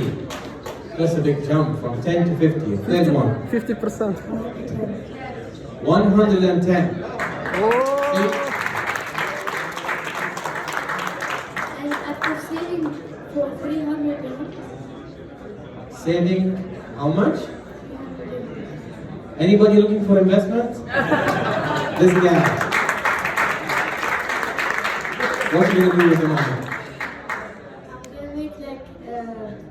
I'm gonna make like a thing like a skateboard, but it's not a skateboard. And you hold like this. First thing you like push the arrow front, it will go front. If you push it aside, it will go left. And if you So it's like a personal mobility device. yeah, it's like you sit on it and it's a skateboard and you can control it like it's like a car, but Hoverboard with a seat. yes. So does it work with a battery? Does it have a motor?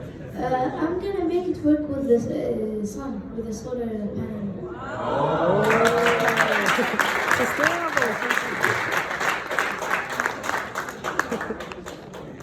Here you go. So I'm gonna get a couple of more mics. This one here.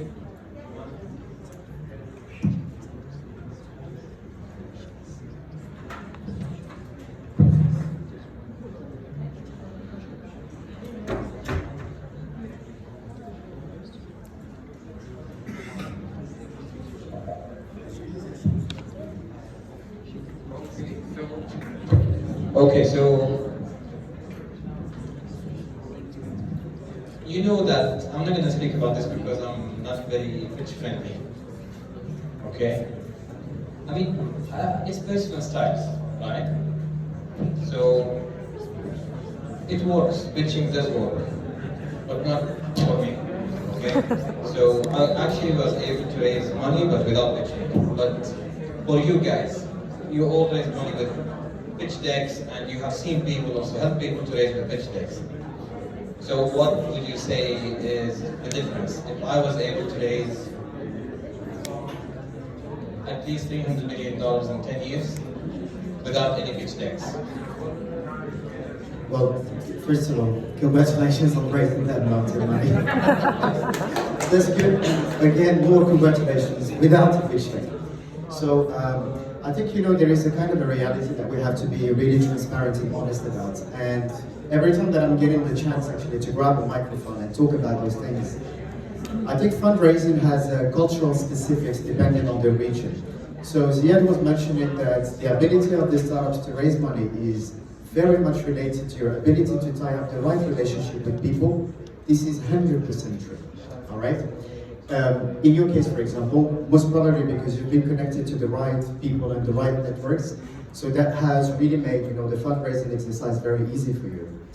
But for the people who have different concepts to explain, the people who are not very much well connected, everybody's going to go through the BDM exercise, the business development exercise, knocking doors, trying to connect with investors.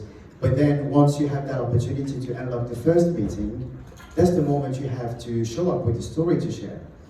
And today was a really great presentation. It was a kind of a very great snapshot about what the pitch deck should be made of and what are the most important elements. There is one more thing that I would like to add as me being a founder of a pitch agency is very simply, everybody when trying to build a pitch deck, everyone will try to become a superhero. But I ultimately believe that this is not the right thing to do. A startup, when you are building it, you're doing it for a purpose. And as long as you are going through the exercise of building that purpose, you're going to take a lot of hits. And this is a reality, right? Because any founder that comes to us, for example, and he starts saying, we've done this, and we've done this, and we've done this, the moment we hear, we've done this more than twice, we know that there is something wrong in there, right? So that's why we ultimately recommend people to pitch with their own scars. Because most of the time what's going to happen, your most amazing idea is going to be born the moment you're going to show up your scar. And you will pitch with your scars and you will tell the world about the vulnerabilities that you are experiencing, but as well the challenges. And because great ideas are built when you are in the trenches, so you have to share that specific moment that you've been through with the investor. And the other thing that I would like to share is, most probably when you are telling your story with the pitch deck or without a pitch deck, you will have to connect with people through your own emotions. And you have to be genuine about your story, who you are, and everything else that comes after the pitch. Now to answer your questions, Jamil, how the pitch deck is important and how it could be really deterministic in raising funds. The answer is none, and that's a reality. It's not because you have a pitch deck that means that you will be able to push the doors of all the investors. The pitch deck is your book. You carry a book to tell people about the story that you want to share. And that's it. Now, how are you going to tell the story? Then it's an art and a science. It's an art because, first of all, you have to dig deep inside of you to know exactly how you want to tell your story. And you have to align that story with the industry. And it's a science because, as what we have seen today, there is a specific model that you need to follow. There is a Sequoia model, maybe 10 to 12 slides. This is what we recommend people to do, right? The sequence and the storyboarding of your presentation, that's going to depend a lot on your strength and your weaknesses.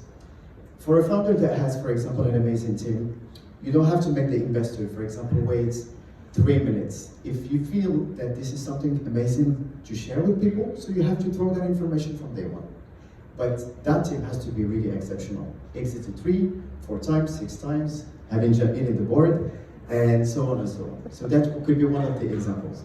But then if you absolutely tackle something that is difficult to solve in the market, then you put all the storytelling on your ability to tackle something that is magical in the market.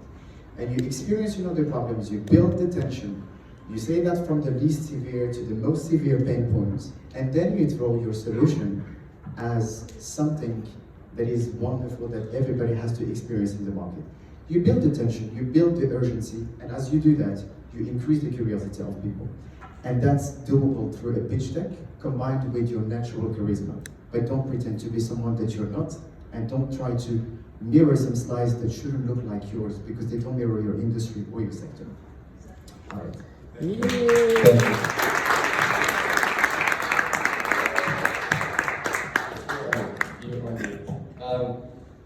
It took me a year not to ask, but to offer. That's what I wanted to add, and actually wanted to ask Ziyaad. So when you ask, I personally felt really bad when I just was coming and asked for money to raise or to continue my story. And eventually, after a year,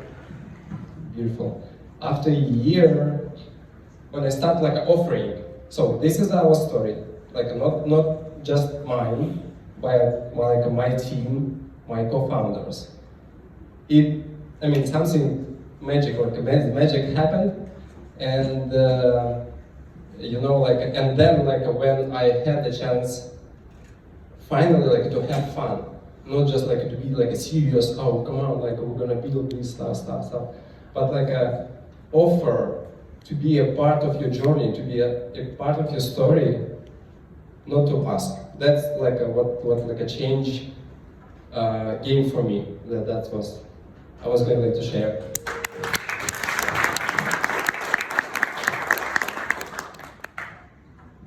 So the question is, how important is a pitch deck, right?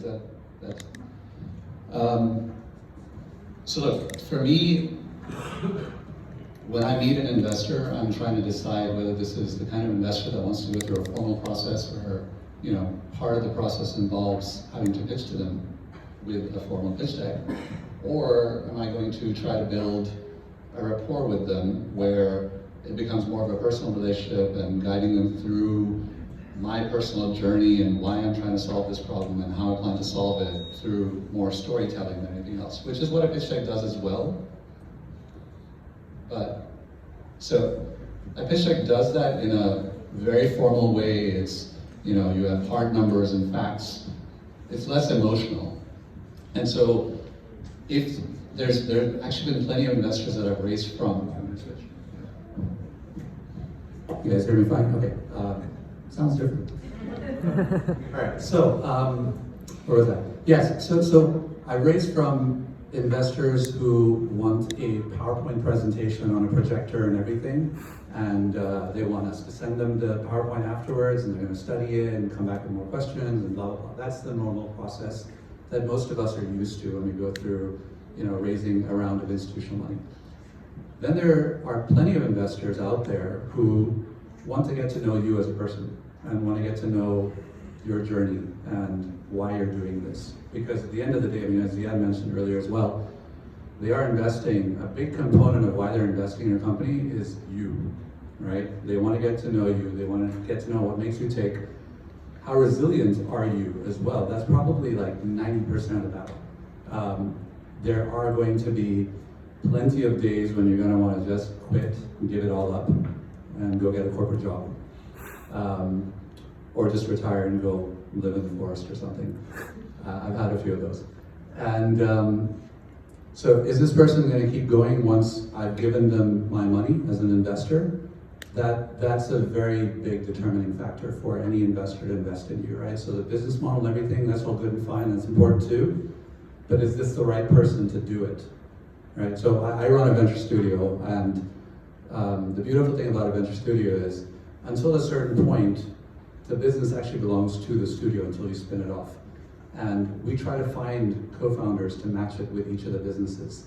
And if we find out 6 months in, for example, that that's not the right person for the job, we can actually change that co-founder. And it's a mutual decision at the end of the day. They usually know that they're not the right fit as well, but the right co-founder is so important. And in a studio model, we actually have the option to change that.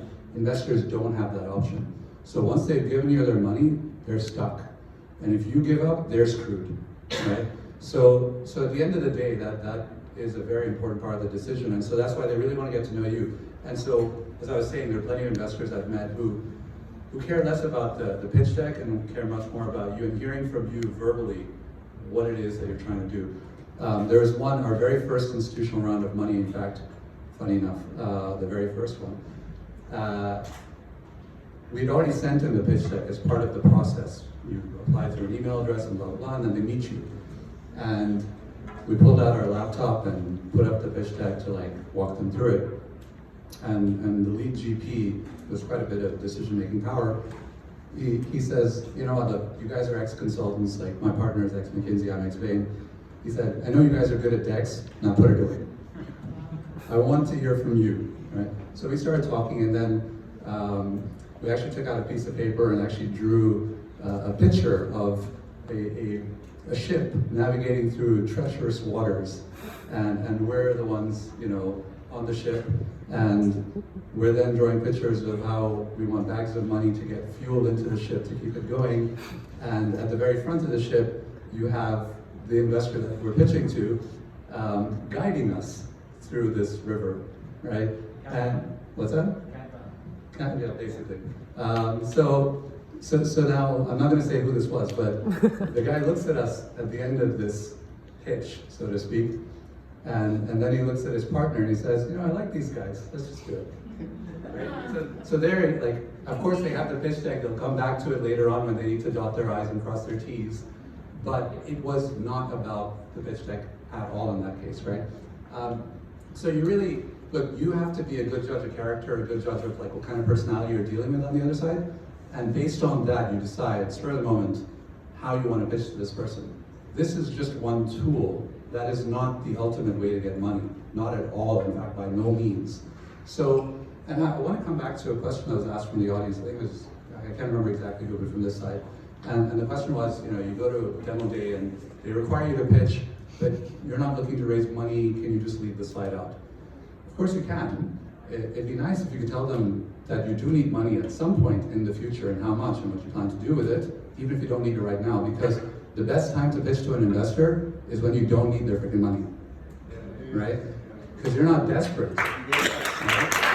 So, many of my peers have had this experience. We have investors on our cap table right now who we started talking to maybe 2-3 years before they actually put any money in. And it's not because the process took 2 or 3 years. It's because we were talking to them just to build a relationship when we didn't need them. And they really appreciate that. And they saw the journey that we went through. They saw us, you know, getting traction, raising money, getting other people on board, and so on and so forth. And eventually, when we were big enough to raise money from them, it was a much easier conversation because they already knew us, they knew the company. You know, you could even send them emails along the way, include them on your investor updates, on maybe a version that doesn't include sensitive data and so on. And so to me, a demo day where I don't need money is a fantastic opportunity. In fact, your conversion rate, if you look at it longer term, is much higher than everybody else who's on stage who's saying, I only have 2 months left and I need, $1 million, otherwise I go bust. You're freaking investors out at that point, right? Because what if they put in 200,000, you still need another 800, you're not gonna get it, and they just lost their 200 as well, right? So anyway, sorry, long-winded answer to a short question.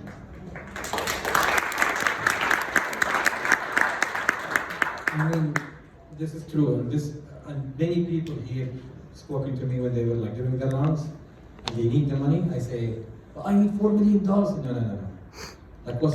What's your plan?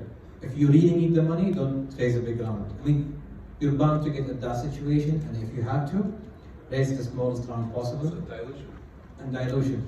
So you raise big rounds on planning, on long-term relationships, and some people come and say, why can't you introduce me to people who invest?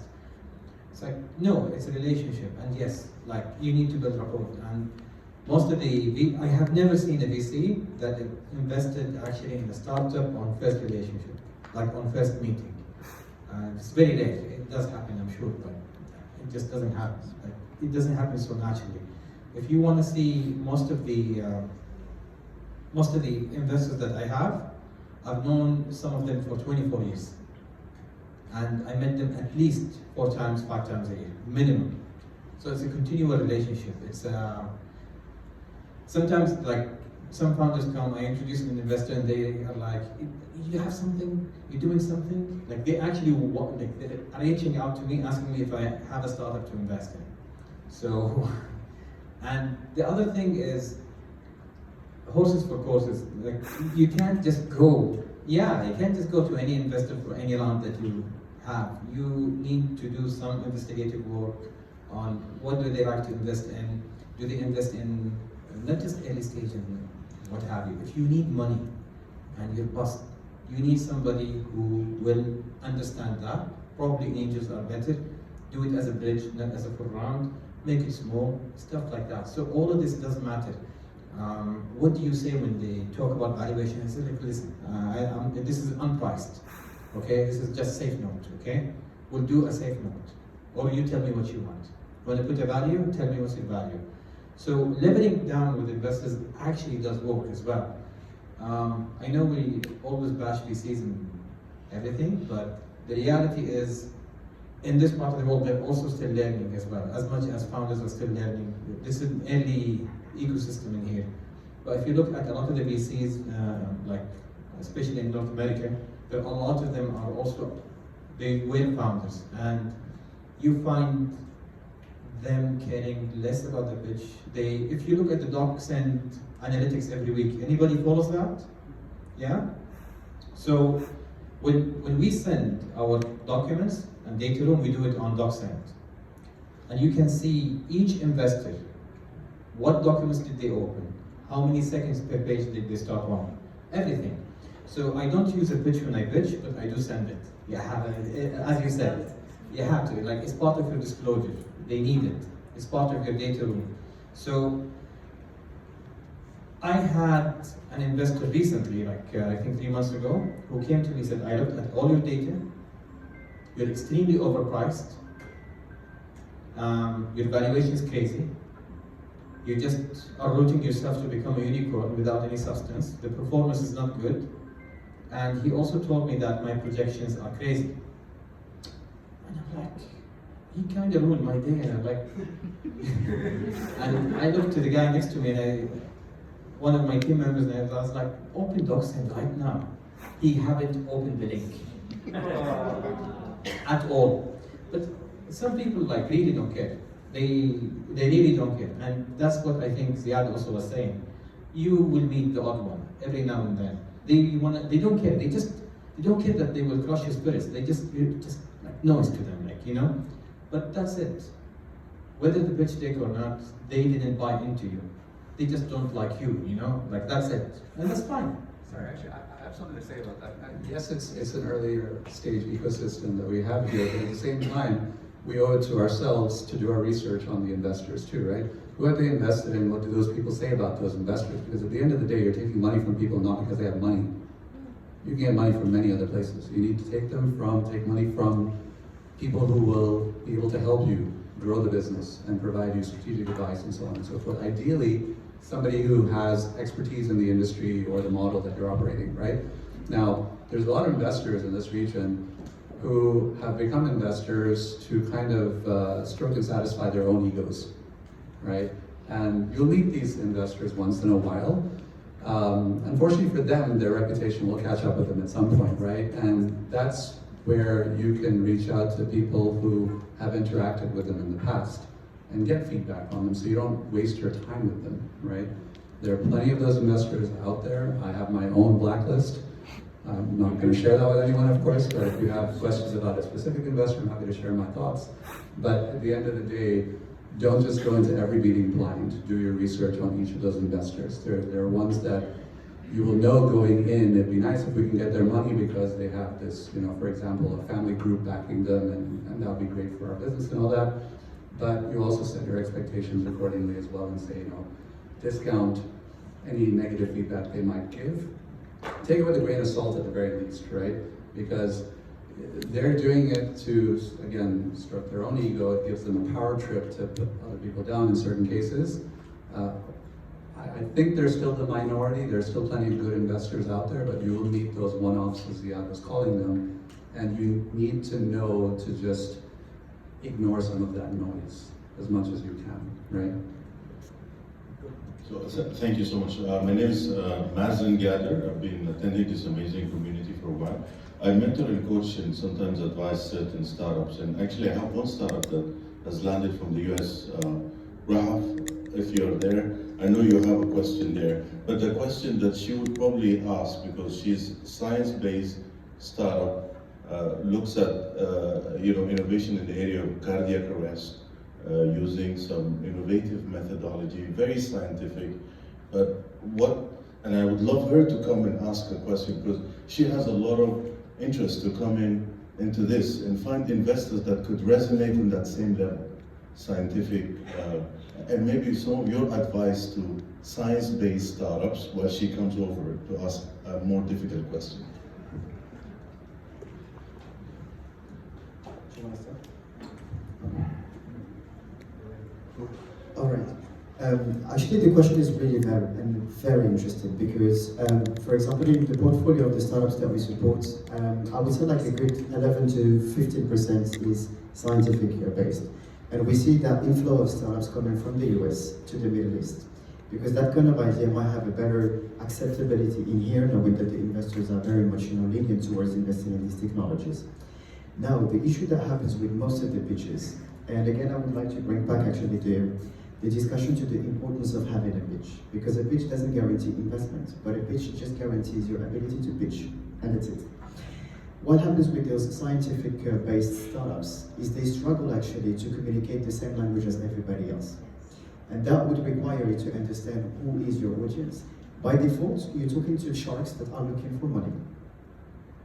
So the first language that we need to speak is the language of the numbers, not the language of the drama. So it's always data over drama. That's one of the things that is very important. The second thing is, it's about the ability of the founder to articulate what is his value proposition.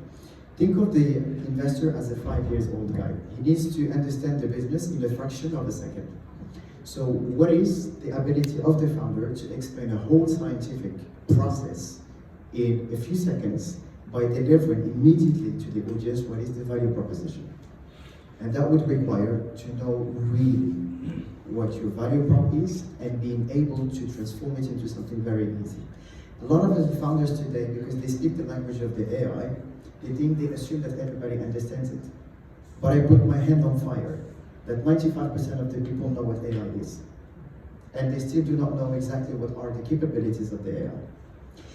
But because we do see a lot of investors being very much, they hold onto the word of AI, ChatGPT, they feel like it's a buzzword, so they buy to it. And of course you've got some founders that have like a big charisma as well, so they package the whole thing in something that is very much sellable. So that works.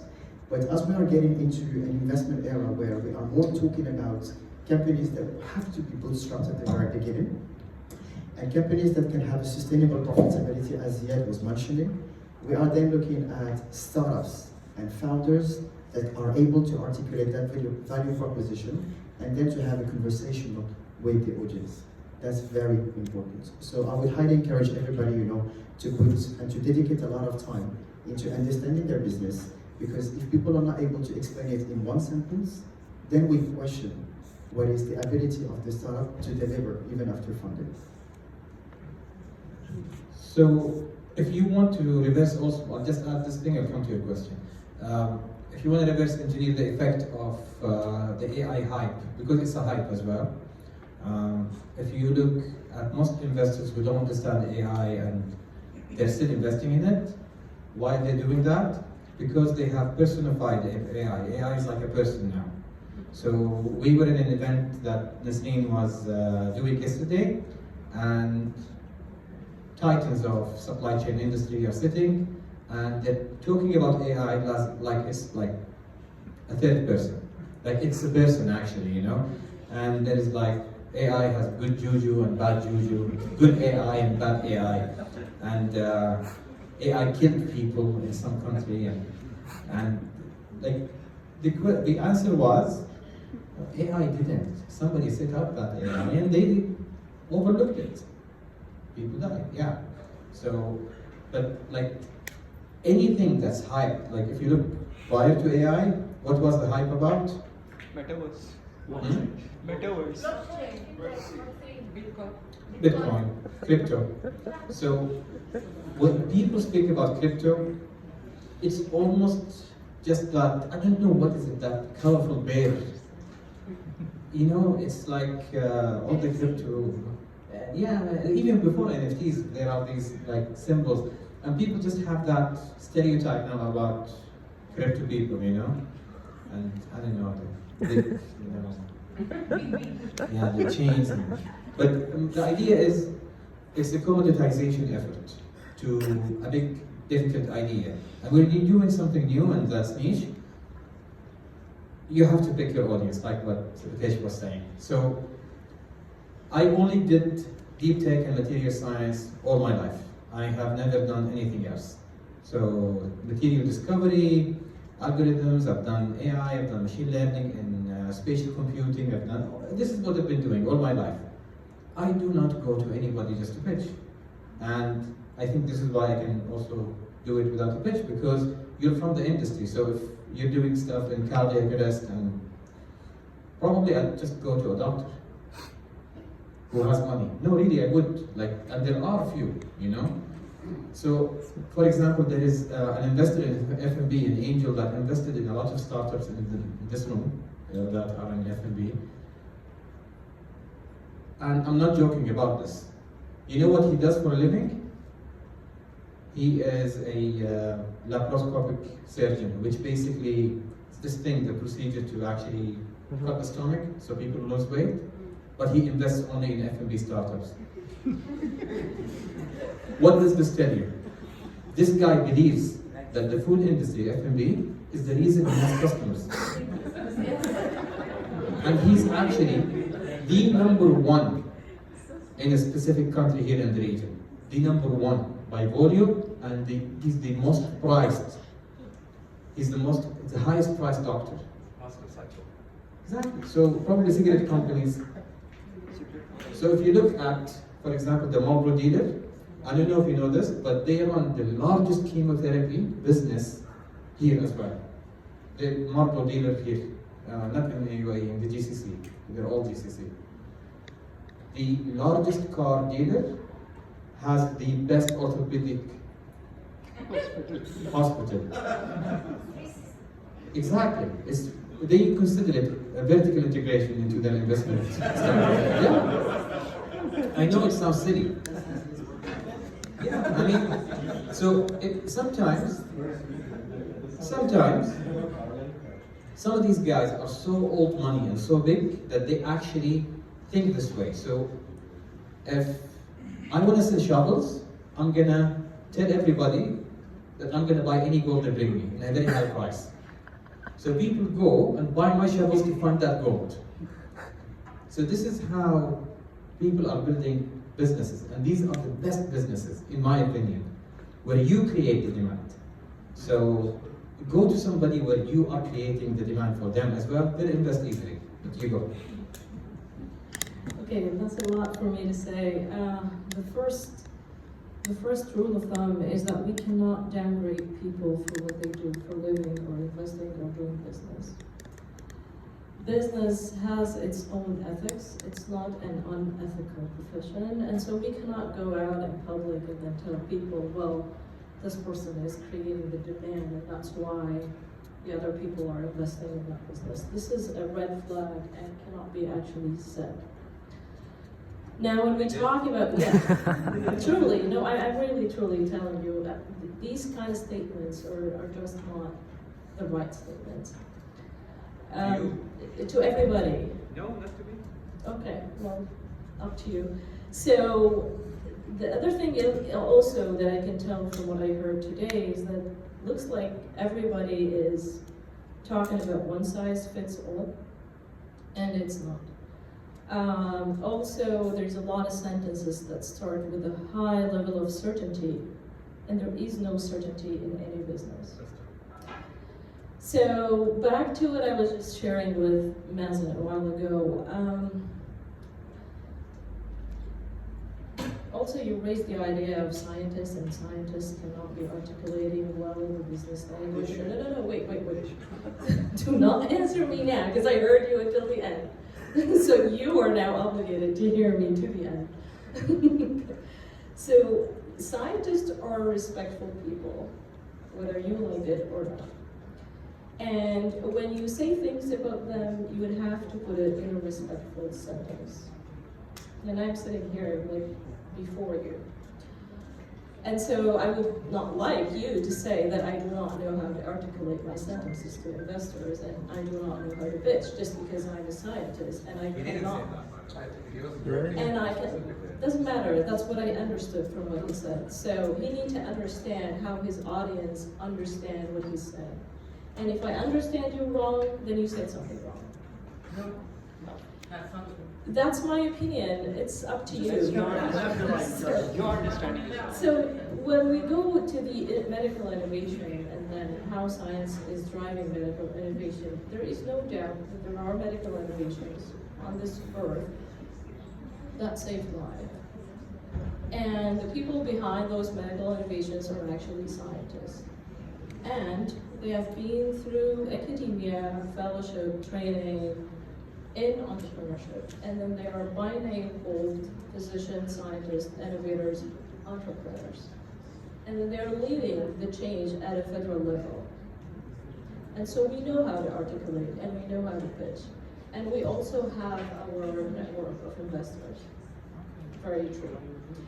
Now, regional differences, yeah, I agree totally. The language of business from a region to another region actually differ. And the way how we look at investors is actually also looks like to me quite different. I've been here 2 months only. So from whatever I heard, presentations and lectures about investors, feels to me that the investor is the one who is driving the business. Or kind of, the founder and the entrepreneur is giving them the right to lead the business somehow just because you got money from them. And we actually are on the opposite spectrum elsewhere. Investor is somebody who wants to come and put money in your business because, sorry, I have to move this way. What was your question? So I don't have questions, but I don't know. So when I was talking to Mazen, I was just saying some comments, so it's not actually questions. Maybe people are not interested in what I'm saying, and feel free to leave, but if science is not a good idea for a business to many people, then that's fine. But the sector of science and business is probably deviating a little bit from creating something and then build it and then exit and then create and exit and etc. It's just different. Science takes a long time. We are trained to pivot quickly. and then move from one medical innovation to another. It's data driven, which means that we use the data to be able to innovate and sell that product to healthcare system. And so it's a long process compared to the usual business that's done for just trading or selling and exiting and making money. Scientists do not make a lot of money, even when they do business. And so probably profitability is not the main priority when we do science, but probably more like the value proposition that what we do. I don't know what else to say, but my main purpose from discussing this is just to differentiate healthcare system innovation and business from other type of businesses, just because mainly, and the main point is that it takes a long time. And we cannot ask the investor to invest money and then make them predict and expect to make money in 1 or 2 years from now, because we're planning to exit in 1 or 2 years from now. Maybe we will never exit. Maybe we'll build a company, and that company will live 15 years. And so maybe that particular investor actually want to exit, which is diluting, and then we bring other investors. And usually we have a pipeline of long investors, which means that if one investor no longer want to invest, then goodbye, we find another one. So we don't give the investor the right to leave the business. The founder has to stay and lead that business. This is healthcare. There's a special structure of shares and stocks in the company that we actually use in our healthcare businesses that do not enable any investor who sits on the board to vote for like kicking out the founder. And we often do that. So investors do not have that godlike thing in our companies, but they have their own stocks, shares, and if they like to have voting shares, they can have voting shares, and then they will be probably part of other 300 who also have voting shares. And so, thank you. Thank you for sharing your thoughts. Well, just to answer, I wouldn't say an answer, but I respect, the scientific opinion you have about, like how to run healthcare businesses, and congratulations on any achievement that you've done so far. The matter was really to talk about, how we pitch businesses. When it comes to scientific things, it is a fact. Whether we like it or we don't like it, the biggest scientific on earth, they needed some help to tell their stories the right way. So we cannot question the history. And if I have to be scientific, these are track records. We just have to read them. The second thing is, I have heard a lot, what you have said, and it's interesting. But for me, it seems like it's still lacking a little bit, the capacity of storytelling. Because the point was about, saying a lot, but just saying the less. And that's all I have to say. And most of the people, they need a little bit of support on that one. Sorry, I don't remember your name. Miss... Now she's not listening to us. Hello. So I was really curious. What's your good name, sorry? What's your good name? Rahaf. Thank you. Actually I was curious. I thought you will talk about your business. So what is your startup, or what is your business, actually? Or your, I don't know. I don't know if there is a reason. Is it something about heart defect, or I was so curious to hear. So, what's the startup about? Yeah, well, maybe it's not probably the right time to mention about my startup here, saying what I didn't say. No, so she's asking. It's not. Oh, okay. Like, good question though. The reason why is because we actually deal with a lot of intellectual property and proprietary information at very early stages.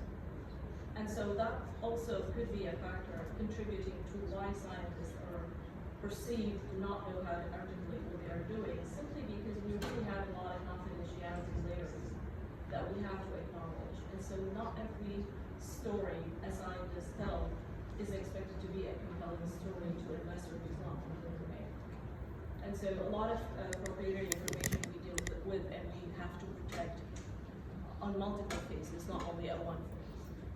I totally get it. Okay. When it comes to pitching, the scientists have to exist without their patients. The stories that they pitch is It's not the story of Well, the the page. scientist is not the only one who is running the show. We are a teamwork. No, it's a teamwork. Going back to our subject, so I understand we're talking about pitching and raising funds, and the process is about selling. So when I'm pitching, I'm selling to investors in order to come and invest in my idea or in my project or company. And probably, you can, I worked in sales for my life. If you don't have a good product, you will not be able to sell. You might be able to sell once, but it will not be able to continue the selling. It will collapse at the end of the day.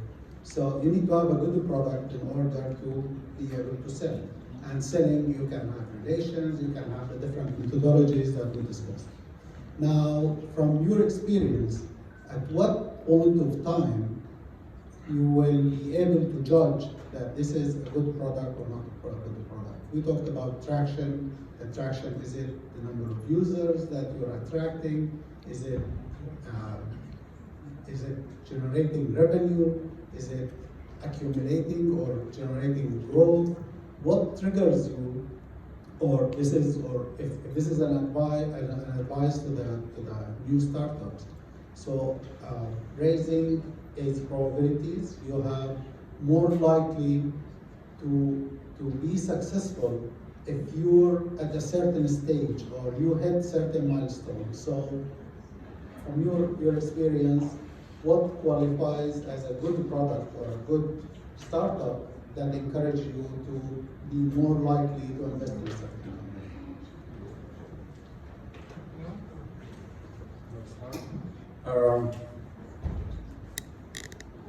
We start raising money without even MVP, not even product. And it works well. We've got vision, we've got expertise, we've got team, and eventually the people invest and trace it like in the team, in person. So product will come, okay, now like we've got MVP, and slightly demonstrate how it works and like do it like a product market fit.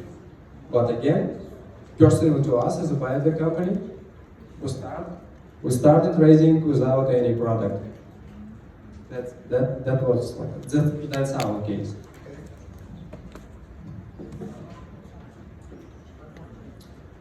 I think what qualifies a great product or not. I think that sometimes people have to get back to the basics. Numbers don't lie.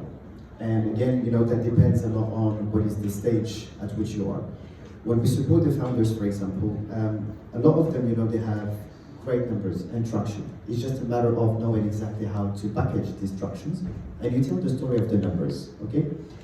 And the other thing you were mentioning, what could make a great story of a product that sells, right? I think you have to read the signs. Sometimes, when you're sitting in front of the customers, if you are able actually, to capture the attention of the people for more than 3-4 seconds, and then they start questioning, that is a great sign. That's one. The second thing, from an investment perspective, the moment you close your pitch and people are willing to give you a second chance for a second meeting, that's another good sign. So there is the story of the numbers, and there is the story of the behaviors, and both of them have to be equally ranked in order for you to know if your product is great or not great. But this is the selling process. So here we have the case where they managed to raise funds without having the product. How often would you be willing to invest in a company without, that doesn't have an MVP, sorry? Pre-revenue, for example. So the question is, if I would be able to invest in a startup that has no revenue yet? At which stage Yes. you would be able to say that, now I'm more likely to go and invest here? Is it an idea with a good team, an MVP, a customer, a paying customer that grows? So there are multiple stages. Yes. So I'm going to answer the question from a pitch perspective, and then maybe from a fund investment perspective. Today we spoke a lot about the structure of a pitch, but there was one slide that was missing, which is the why now. Okay. So when people are in a pre-revenue stage, they have to put a lot of bet on why it is the right time and the prosperous time for us to invest in a particular startup. And this is what really helps any investor or any advisor to verify the knowledge that you have about the market. Because you might have the greatest product on earth, but if it's not the right time to invest into it, it is just not the right time. So again, that's why I would like to bring back the purpose of the pitch. The pitch is not just to raise the money, it's your ability, it reflects your ability to understand your business. And the more you're gonna redo your pitch, the more you're gonna see the gaps in your understanding in the market. Because every time that you're gonna do the pitch, you will realize that there is a vector or there is something missing in the story. So you're coming to me, you feel your product is amazing and it's great, but there is a missing piece in the puzzle. Is why it is the right time to invest into that particular business. That's one. And let's not forget as well that the story of a product is transferable. What happens in the US happens 3, 4, 5 years later in here, right? So you might pitch the idea as something that is very successful in the US, and you can provide the evidence of it, and you can even show some companies that have been invested in that particular space. But because it didn't start here, it doesn't show yet the right signals. So again, I will send you back to the idea of why now. You cap your reasoning with the data, and then you bring some competition or other facts that happen somewhere else in the world. And you bring all these, you blend these elements, and you present it in the form of why it is at the right time to invest into it, for example, in the UAE. But the why now is very important. So look, in any fundraiser, there's two parties, right? One is the founder and the other one's the investor. I think the founder needs to decide for himself, first of all, when the right time is to raise. If you need money to be able to build the product, then you need to raise money. Without that, you can't, right? You can bootstrap it if you have enough of your own. That's great. If you don't, then you go look for an investor whenever you need the money. And you decide how much money do you need to raise to get to the next milestone? What is that milestone? What are the targets and the KPIs attached to it, right? At that point, you need to raise another chunk of money. How much do you need to raise then to get you how far, and what is that next milestone? So that's from the founder's perspective. And regardless of when you need to raise money, there's always going to be an investor on the other side to invest. Each investor has its own thesis or mandate, right? There are investors that will invest in just an idea, others that will want to see revenue of some sort, others that will want to wait until you're big enough where you have at least $10 million in ARR revenue, right? So they all have a different level of risk appetite. And so you simply need to decide when you need the money and who you need to go to for that money. Then as you grow, you have certain metrics that you're tracking that will determine whether or not you're a good enough investment for the investor. So two key metrics that come to mind, of course the ARR is one that we just talked about, revenue, right?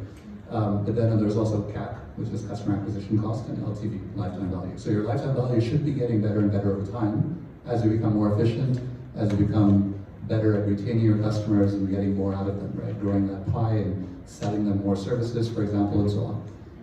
On the CAC side, you need to become more efficient at acquiring new customers, right? So ideally, for an investor, if I'm investing in, for example, a Series A company, ideally I want to see an LTV to CAC ratio of 3. That's just a rule of thumb, right? And that makes you quite attractive.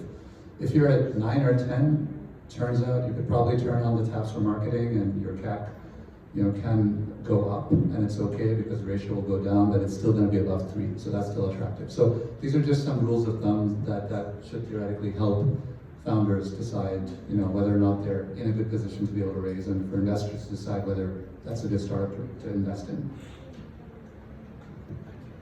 So I just want to address one thing when Karen came here and had her rant.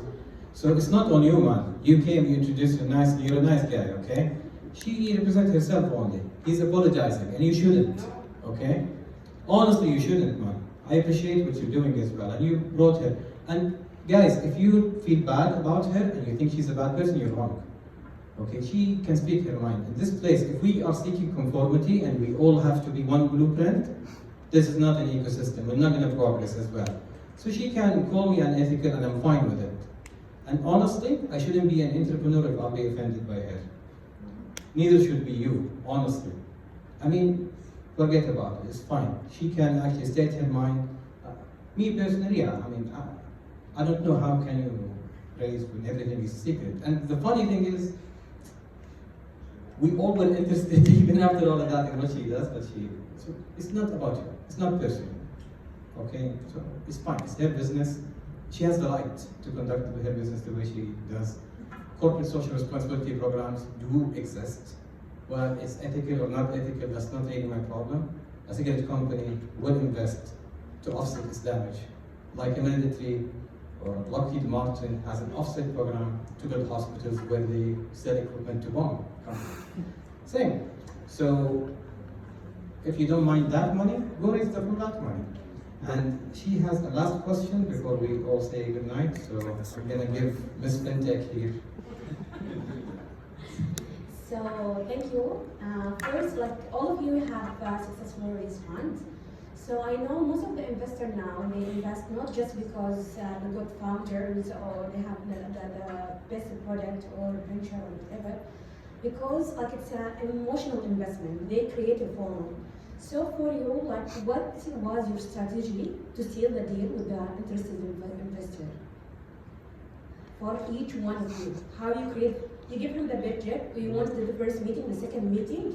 Okay, now you have a good deadline. You cannot just leave it forever, right? You have the timeline to raise the round and close the round. So I want to hear from each one of you, what was your strategy to seal the deal? All right, well, you already heard one strategy, which is draw a nice image on a piece of paper. It did work, so there's some value in that. Now, I don't want to say luck, we draw really well. We practice every night. So look, at the end of the day, the investor, I mean, despite the fact that, you know, they're meant to be taking risk, a lot of investors are still risk averse, despite what they might think or say. And so you want to try to reduce that risk somehow for them, right? To make it a little more digestible and more attractive. So some of the strategies that we've used in the past is, you go through the process, of course. I mean, everyone's been through those, and you express interest on their website or get a warm intro. By the way, warm intros work a lot better than just cold calling, right? So please try to get an introduction through a mutual connection of some sort. Then you go through the process, share the pitch deck, they'll ask for the numbers, they'll ask for a data room, blah, blah, blah. At the end of the day, they'll come back and they'll say, you know, Jamil, your valuation is ridiculously high. Are you kidding me? What are you smoking, right? Yeah. And so at that point you say, fine, you might think so, but there's a bunch of other investors that don't. Are you saying they're smoking something too? If not, you know, what is the right valuation that you would want to invest in, and based on what, right? So ask for the metrics and the process through which they got to the right valuation according to them. And challenge those assumptions if you can, right? Because you actually have data. You're doing that business, they're not. They don't really know all that much, not more than you do, at least in many cases. And so that's one. Second, if you're asking for, you know, $5 million to last you a year and a half, you could ask for 2.5 now as one tranche, and then a second tranche of another $2.5 million a year from now, because the business will be accelerating at that point. You need more. Your burn will probably go up towards the end. So that last 1/3 of that duration, you'll need more cash than you did in that first 2/3. So if you break it up into 2 tranches, then all of a sudden their risk is reduced, and there's milestones that you have to hit in order to unlock that tranche. So we've done that for one of our businesses in the past, where our lead investor came in and there were certain conditions that had to be satisfied before we could unlock that second tranche, right? So that's another way that you could kind of seal the deal. These are all tips and tricks that people have learned over the years and passed on to, you know, the rest of us and so on. So that's what I'm trying to do here as well. There are other things you could also do, like, you know, it doesn't have to be an equity round. It can be a convertible note as well, even for later stages. So a Series B even, right? If you're raising a bridge round, it doesn't have to be an equity round. So if you have a convertible note, you have a cap and a discount. So that way they're kind of hedging their bets a little bit as well, because if you do really well in the next equity round, they benefit from that tremendously more than they would have had they just gone in for an equity round themselves instead.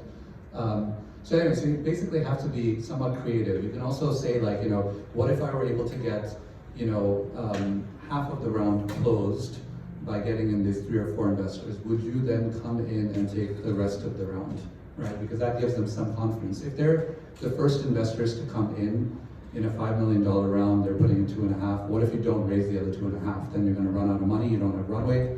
And so that's a big risk on them. So it's kind of like a matching program, right? Put in 2.5 if we're able to get another 2.5 from somewhere else. But at least in principle, they've agreed to give you 2.5, and then you can go use that to get the other 2.5, right? So anyway, that's I'll think of more as you guys are going. I'm going to try to be very brief, just to stay, mindful of everybody's time. But the first thing that I'd like to say, if a founder understands that creating FOMO increases the likelihood of getting investment, this is a very good sign. Now, from a pitching perspective, we do use a lot of techniques, basically, to increase that FOMO within the investors. And as opposed to giving you what is a theory, I'm just going to give you an example. When Elon Musk started pitching Tesla, he absolutely never pitched an EV car. What he pitched is problems about global warming, sustainable development, and the savings that he's going to create within the economy in terms of gas emissions. So suddenly, the whole pitch started talking about global warming and sustainable development as opposed to the EV cars, electric vehicle cars. So the EV cars became just the enabler for his vision to operate. And suddenly we moved from a TAM of 3 digits to a TAM of much bigger than that. And that creates the sense of the FOMO. For me, it was like a simple. I kept updating and making fun with investors. So that's it. That's just like a great interaction and having fun. That was important to me. I mean, I agree. Of course, all of this is valid. Honestly, if it's the right audience, one of the things that I find, what Ziyaad said, is like part of it is like their idea, or they feel that they discovered you. At least to their people, it does help a lot. I mean, a lot better than FOMO, although FOMO is required to push people to. Nobody likes to park their money, like nobody likes that. And especially if they have a lot of wrong reasons to invest, they still want to see that the money has a way to come back. But for FOMO does do the last push. I know I'm not going to be delusional about this, but the most sophisticated investors, in my opinion, they look for a basket of things, especially if you're around Series A. They want to see if they can get a good deal. For example, for institutional investors, what I have experienced all my life is that they try to buy secondary stock. Mm-hmm. So if I can get secondary stock cheap, I'm going to come at the fair valuation of the company. I'm not going to try to discount it and push it down. But you have to create that opportunity. So this is why the angel investors that are not so sophisticated sometimes is good for you. This is why giving ESOP is also good, because after 5 years you want to refresh the blood in the company, and you want those people with ESOP to sell their stock and become millionaires. But the new investor at Series A is getting a really good deal. It works out for everyone. We had one employee of a startup, she's attending regularly, and then I said something about firing people and giving them ESOP so they can cash it. Got super offended and never came again. So actually, she texted me. She was a really big person to come and tell me what you said is wrong. I disagree with it, and it's fine. But I don't know. I think for me, I think it's the best thing to do. I'll fire you and make you a millionaire. I think it's really late. I don't know, so in my opinion, creating those opportunities, even you can theorize about creating 1 or 2 of them, it helps you in maintaining your sustainable investment pipeline to go. And do not try to get as much money from every investor as you can and every time, because a lot of them will come in. I know it does sound counterproductive that why would I buy stock at a more expensive price? No. They would get on board with you. They will believe in you. They're like, yeah, I'm actually making money on the stock, it still has a long way to go. I'm going to support it even more with my own money. So it is not what we see from our point of view. Probably when we are, in the ship of the entrepreneur doing the startup. It's not the same to what the investor sees. They actually want to support, and if they feel that they cannot add value by helping your business, open the wallet again. It happens a lot. I think. Do you disagree? No? Actually, I have one thing to add to that.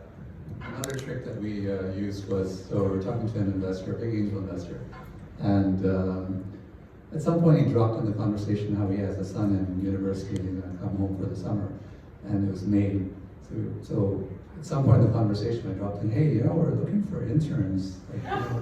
Maybe your son can come and work for us over the summer. So we got a free intern and we got funding as well. That's amazing. By the way, all the VCs do that to get money from LPs. Yeah, just very shortly, I think this will be perhaps asked even by others. As investors, how important it is for a team to have a co-founder? For example, if you are on a journey and you believe that you have everything, you're bootstrapped, you are self-financing the whole project, but at some certain point you meet with investors and they're insisting for you to have a co-founder. Is this a criteria for most investors, or is this something that is generally appearing today? So, very strong opinions on this. I have one too. Feel free. Very quickly, in 30 seconds, there are two types of investors. Superstitious ones, and then serious ones who actually go into the details. For superstition, they look, everything is like a horoscope to them, okay? So they look at all the data of successful companies and how many male and female and how many number of 2, 3 founders and how much did you raise at every round, and they look at the chart like, you're a Capricorn. Like it's almost like horoscopes, okay? So they like the data and they invest based on it. So they look and say, ex-McKinsey in the Middle East, from Pakistan. His name is Mudathir as well, I'm going to invest. So there are investors like that, okay? So, and if your co-founder is European, his name is Magnus, and you also acquired the startup with a Saudi guy in it, later on, prior to your Series A, okay, that's it. Your logo is green, and you say, Yalla, okay, then it's true. Alright, so I'm a serial entrepreneur. Even before I started the studio with my co-founder now, and I can tell you for a fact that launching a business by yourself, launching a business period, is one of the most difficult things in the world, right? Even with a co-founder. Imagine doing it without one. I mean, it sounds like you're doing it right now, right? Yes. How happy are you? We can get to that, It sounds like someone needs some counseling. But I did, by the way, by the time I shut down my first, it was actually my second startup, I definitely needed counseling. But anyway, that's a whole different story. So there's going to be a lot of ups and downs.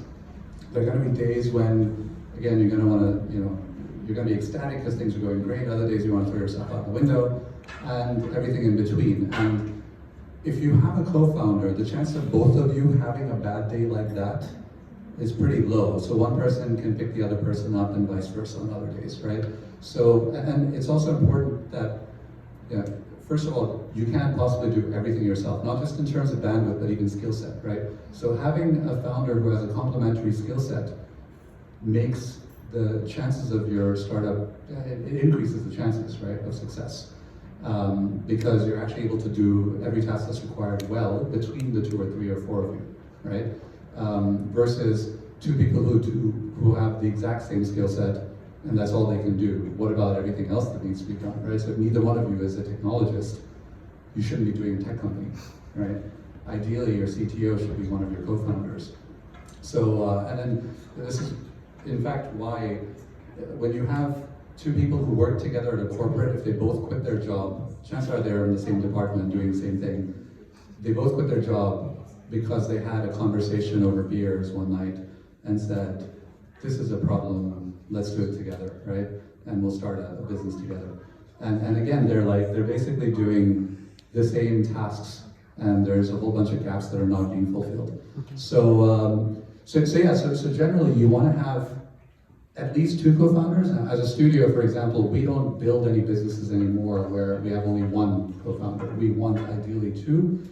Ideally, one of them is an Arabic speaker because Saudi is one of the biggest markets and their Arabic really helps. Ideally, at least one of them is a female because we like diversity, right? And so on and so forth.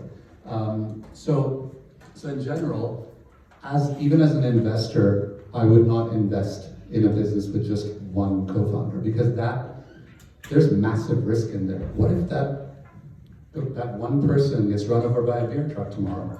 The business is dead, right? So just for that one sheer fact that everything depends on that one person, that is a good enough reason to have at least two co-founders because there is business continuity in case something happens to one of them. If one of them, forget being run over by a beer truck, but more realistic examples, person goes through a divorce, has depression, blah, blah, blah, right? And there's all these kinds of risks and this is just life, right? Continuity of business. Continuity of business, exactly. So business continuity is important, right? So yeah, and at the end of the day, like, for example, Kareem as well, right? There's two of them in the beginning. When they acquired a company in Saudi and they brought in a third co-founder, even though he wasn't technically a co-founder in the mothership, right?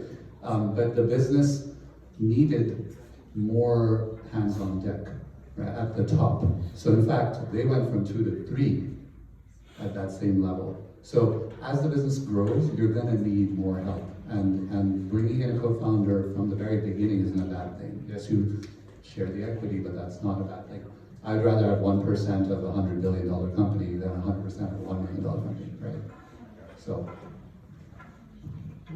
I think my opinion is very much similar. When you look at the investors today, when they look at pitch decks, again, the team slide is one of the most important ones, specifically in pre-seed and seed. And the methods of valuation are going to be very much influenced as well by looking at the type of skills and the abilities of the founding team. So picture yourself as being one picture on a team slide. So what would be the opinion of people? That's one. But as much as I say that I do not personally love the story of investors by picking up only startups where there are a lot of founders, 2, 3. The probability of success in a startup where you've got more than 2 founders is always higher because when you are a solo founder, you are basically facing yourself. And it's one of the aspects that a lot of people and investors do not talk about, even in the media. I personally do, because I know what is the cost of the psychology of being a solopreneur. I have been one, and I know how hard it is. But as much as I say that, I would like to say as well that we do not choose the people that we meet on our path. So you probably, being a solo founder today is not a choice. It's just because you haven't met, the right people that could be, a good complement to your skills. And unfortunately, in the VC space, you feel like everything is set by rules. But at the same time, when you take a step backward, you realize that those rules are not there to bother you. These rules are proven, and these rules, they have shown a lot of the past failures or successes of a lot of startups. But today, the trend is changing again. When you look at North American startups, today in the media, we're speaking a lot about the success of solopreneur companies. But what is the probability of success? It's you that's going to prove it. Yeah. Well, that's why I wanted your opinion on what do you think on that. Do you endorse it or you don't endorse it? So, because the reason, just to clarify, sorry, I'm already on that path where now the product is finished and it's already going to be rolled out in production, which means that we already have buyers in. And I don't have a co-founder, that's true, because we never found one at that time, but we were in a position to completely finance the project until completion. It has exceeded $1 million until now. So the point of bringing a co-founder now, in your perspective, why is it so important? Is it because of failure, because you raised a very valid point, or is it just merely because you think they will add more value to it? That was ideally both. Yeah. So I'll just add on this in close as well. So when I was at my first startup, I was really young and I had social anxiety.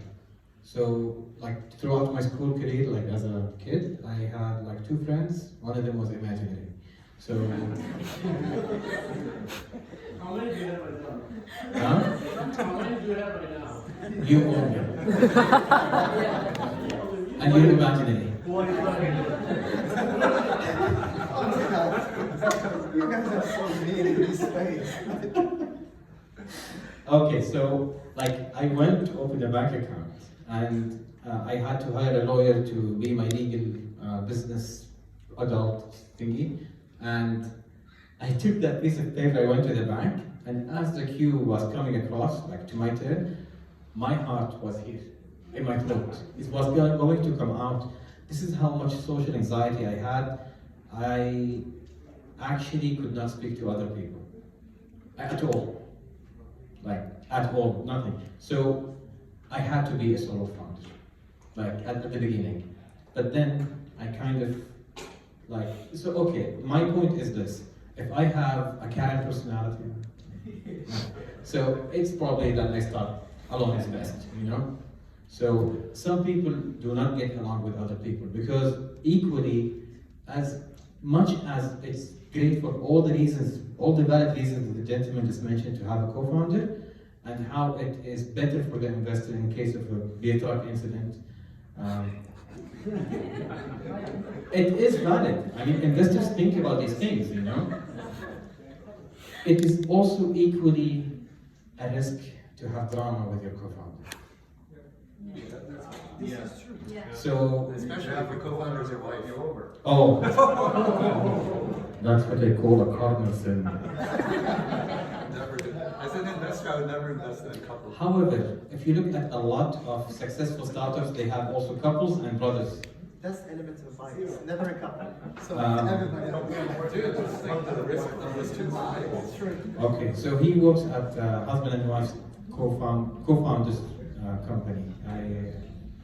I'll argue later. So, He's gonna say, would you invest in one of those? There you go, see? yes, like. Well, there's an investor already invested in with them, but they are like panicking.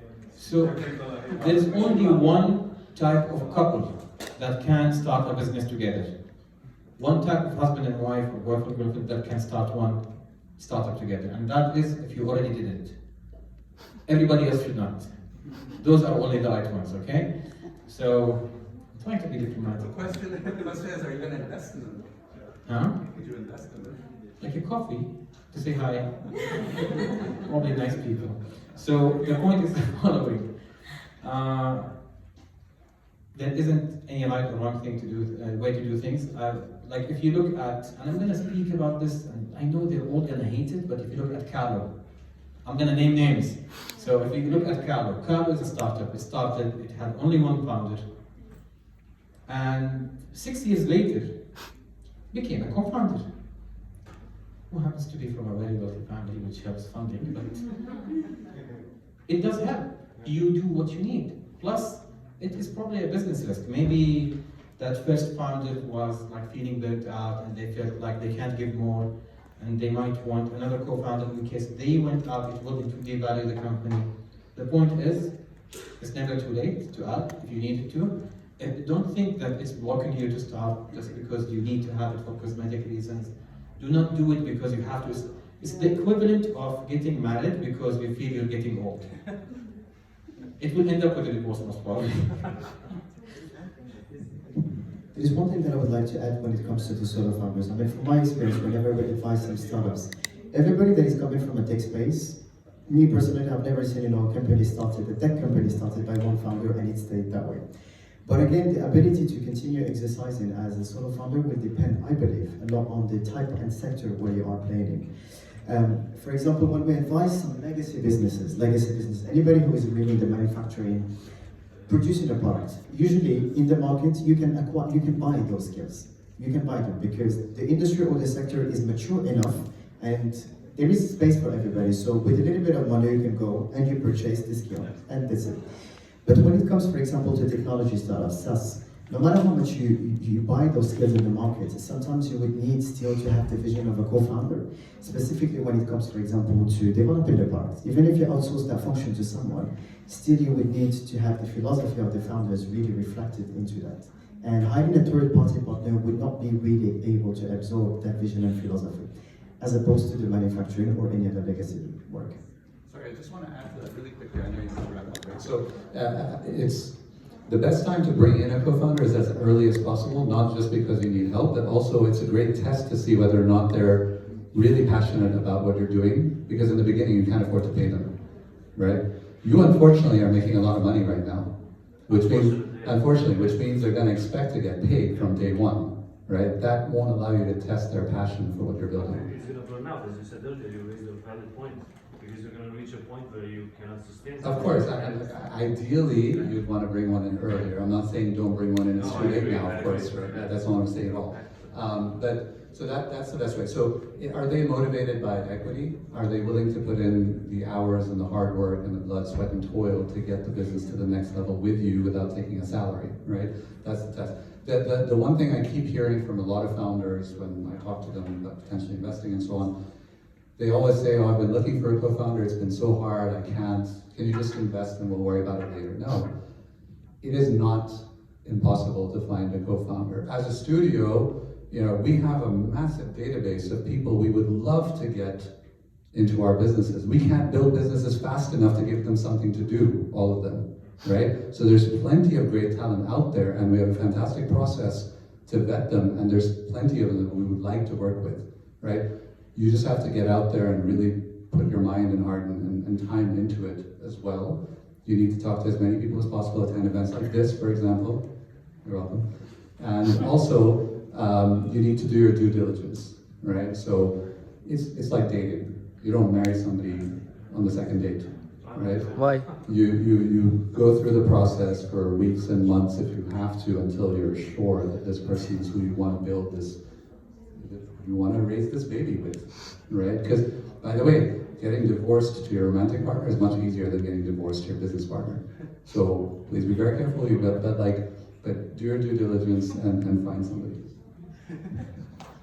Unless it's a traditional marriage. We've done out of time, sorry, but you can get your questions to them. And I would again want to thank our DJ at the beginning of the night, DJ Otto.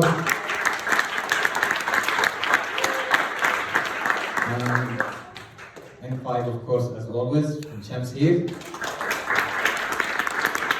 I particularly also want to thank the team behind the organizing. So we have the extremely shy, doesn't want to, yeah, she's hiding there. So you come to her if you want to get a certificate for the masterclass to get scanned. So Queen and Milos behind the cameras there. Alex, thank you guys. And other people like Anishka who actually did this, and especially to the master designer of Best in the future here. Also to our guest speaker and for Raj for helping for that. And I think Mulham, where is Mustafa? Okay, so Mustafa is in charge of entertainment always. So I think he was already in the rooftop in High Five, right? Yeah. So he's already there. So if you want to come and when you come, just hang out. You can come there. You don't have to buy something. You just sit out. Just bring a jacket or something. It's a bit cold. So thank you, everyone. Next week we will have Idea Lab. We will have a nice session of just debating ideas, a couple of pitches, and on Thursday, we don't have time, I'm sorry. Like they will kick us out. They will tell us never to come again, right? Like the old individual guys want to sleep. Yeah, I'm sorry. But we come again next week, we'll do the introductions. And on Thursday, there's the MIT lab pitch day, is it? Demo day. I'm gonna be there for sure, I'm not gonna let it go. So I'm gonna, is there a link that you can send to the WhatsApp group for registration? Ali, you will? Okay. So, thank you, and please, I hope you were not trying to start a startup together, you and Anud. Because you're gonna start hating on me, Anud, I know. So even, her mom is here now, and she came today to visit us. Thank you so much for coming. Have a good night, everyone. Thank you.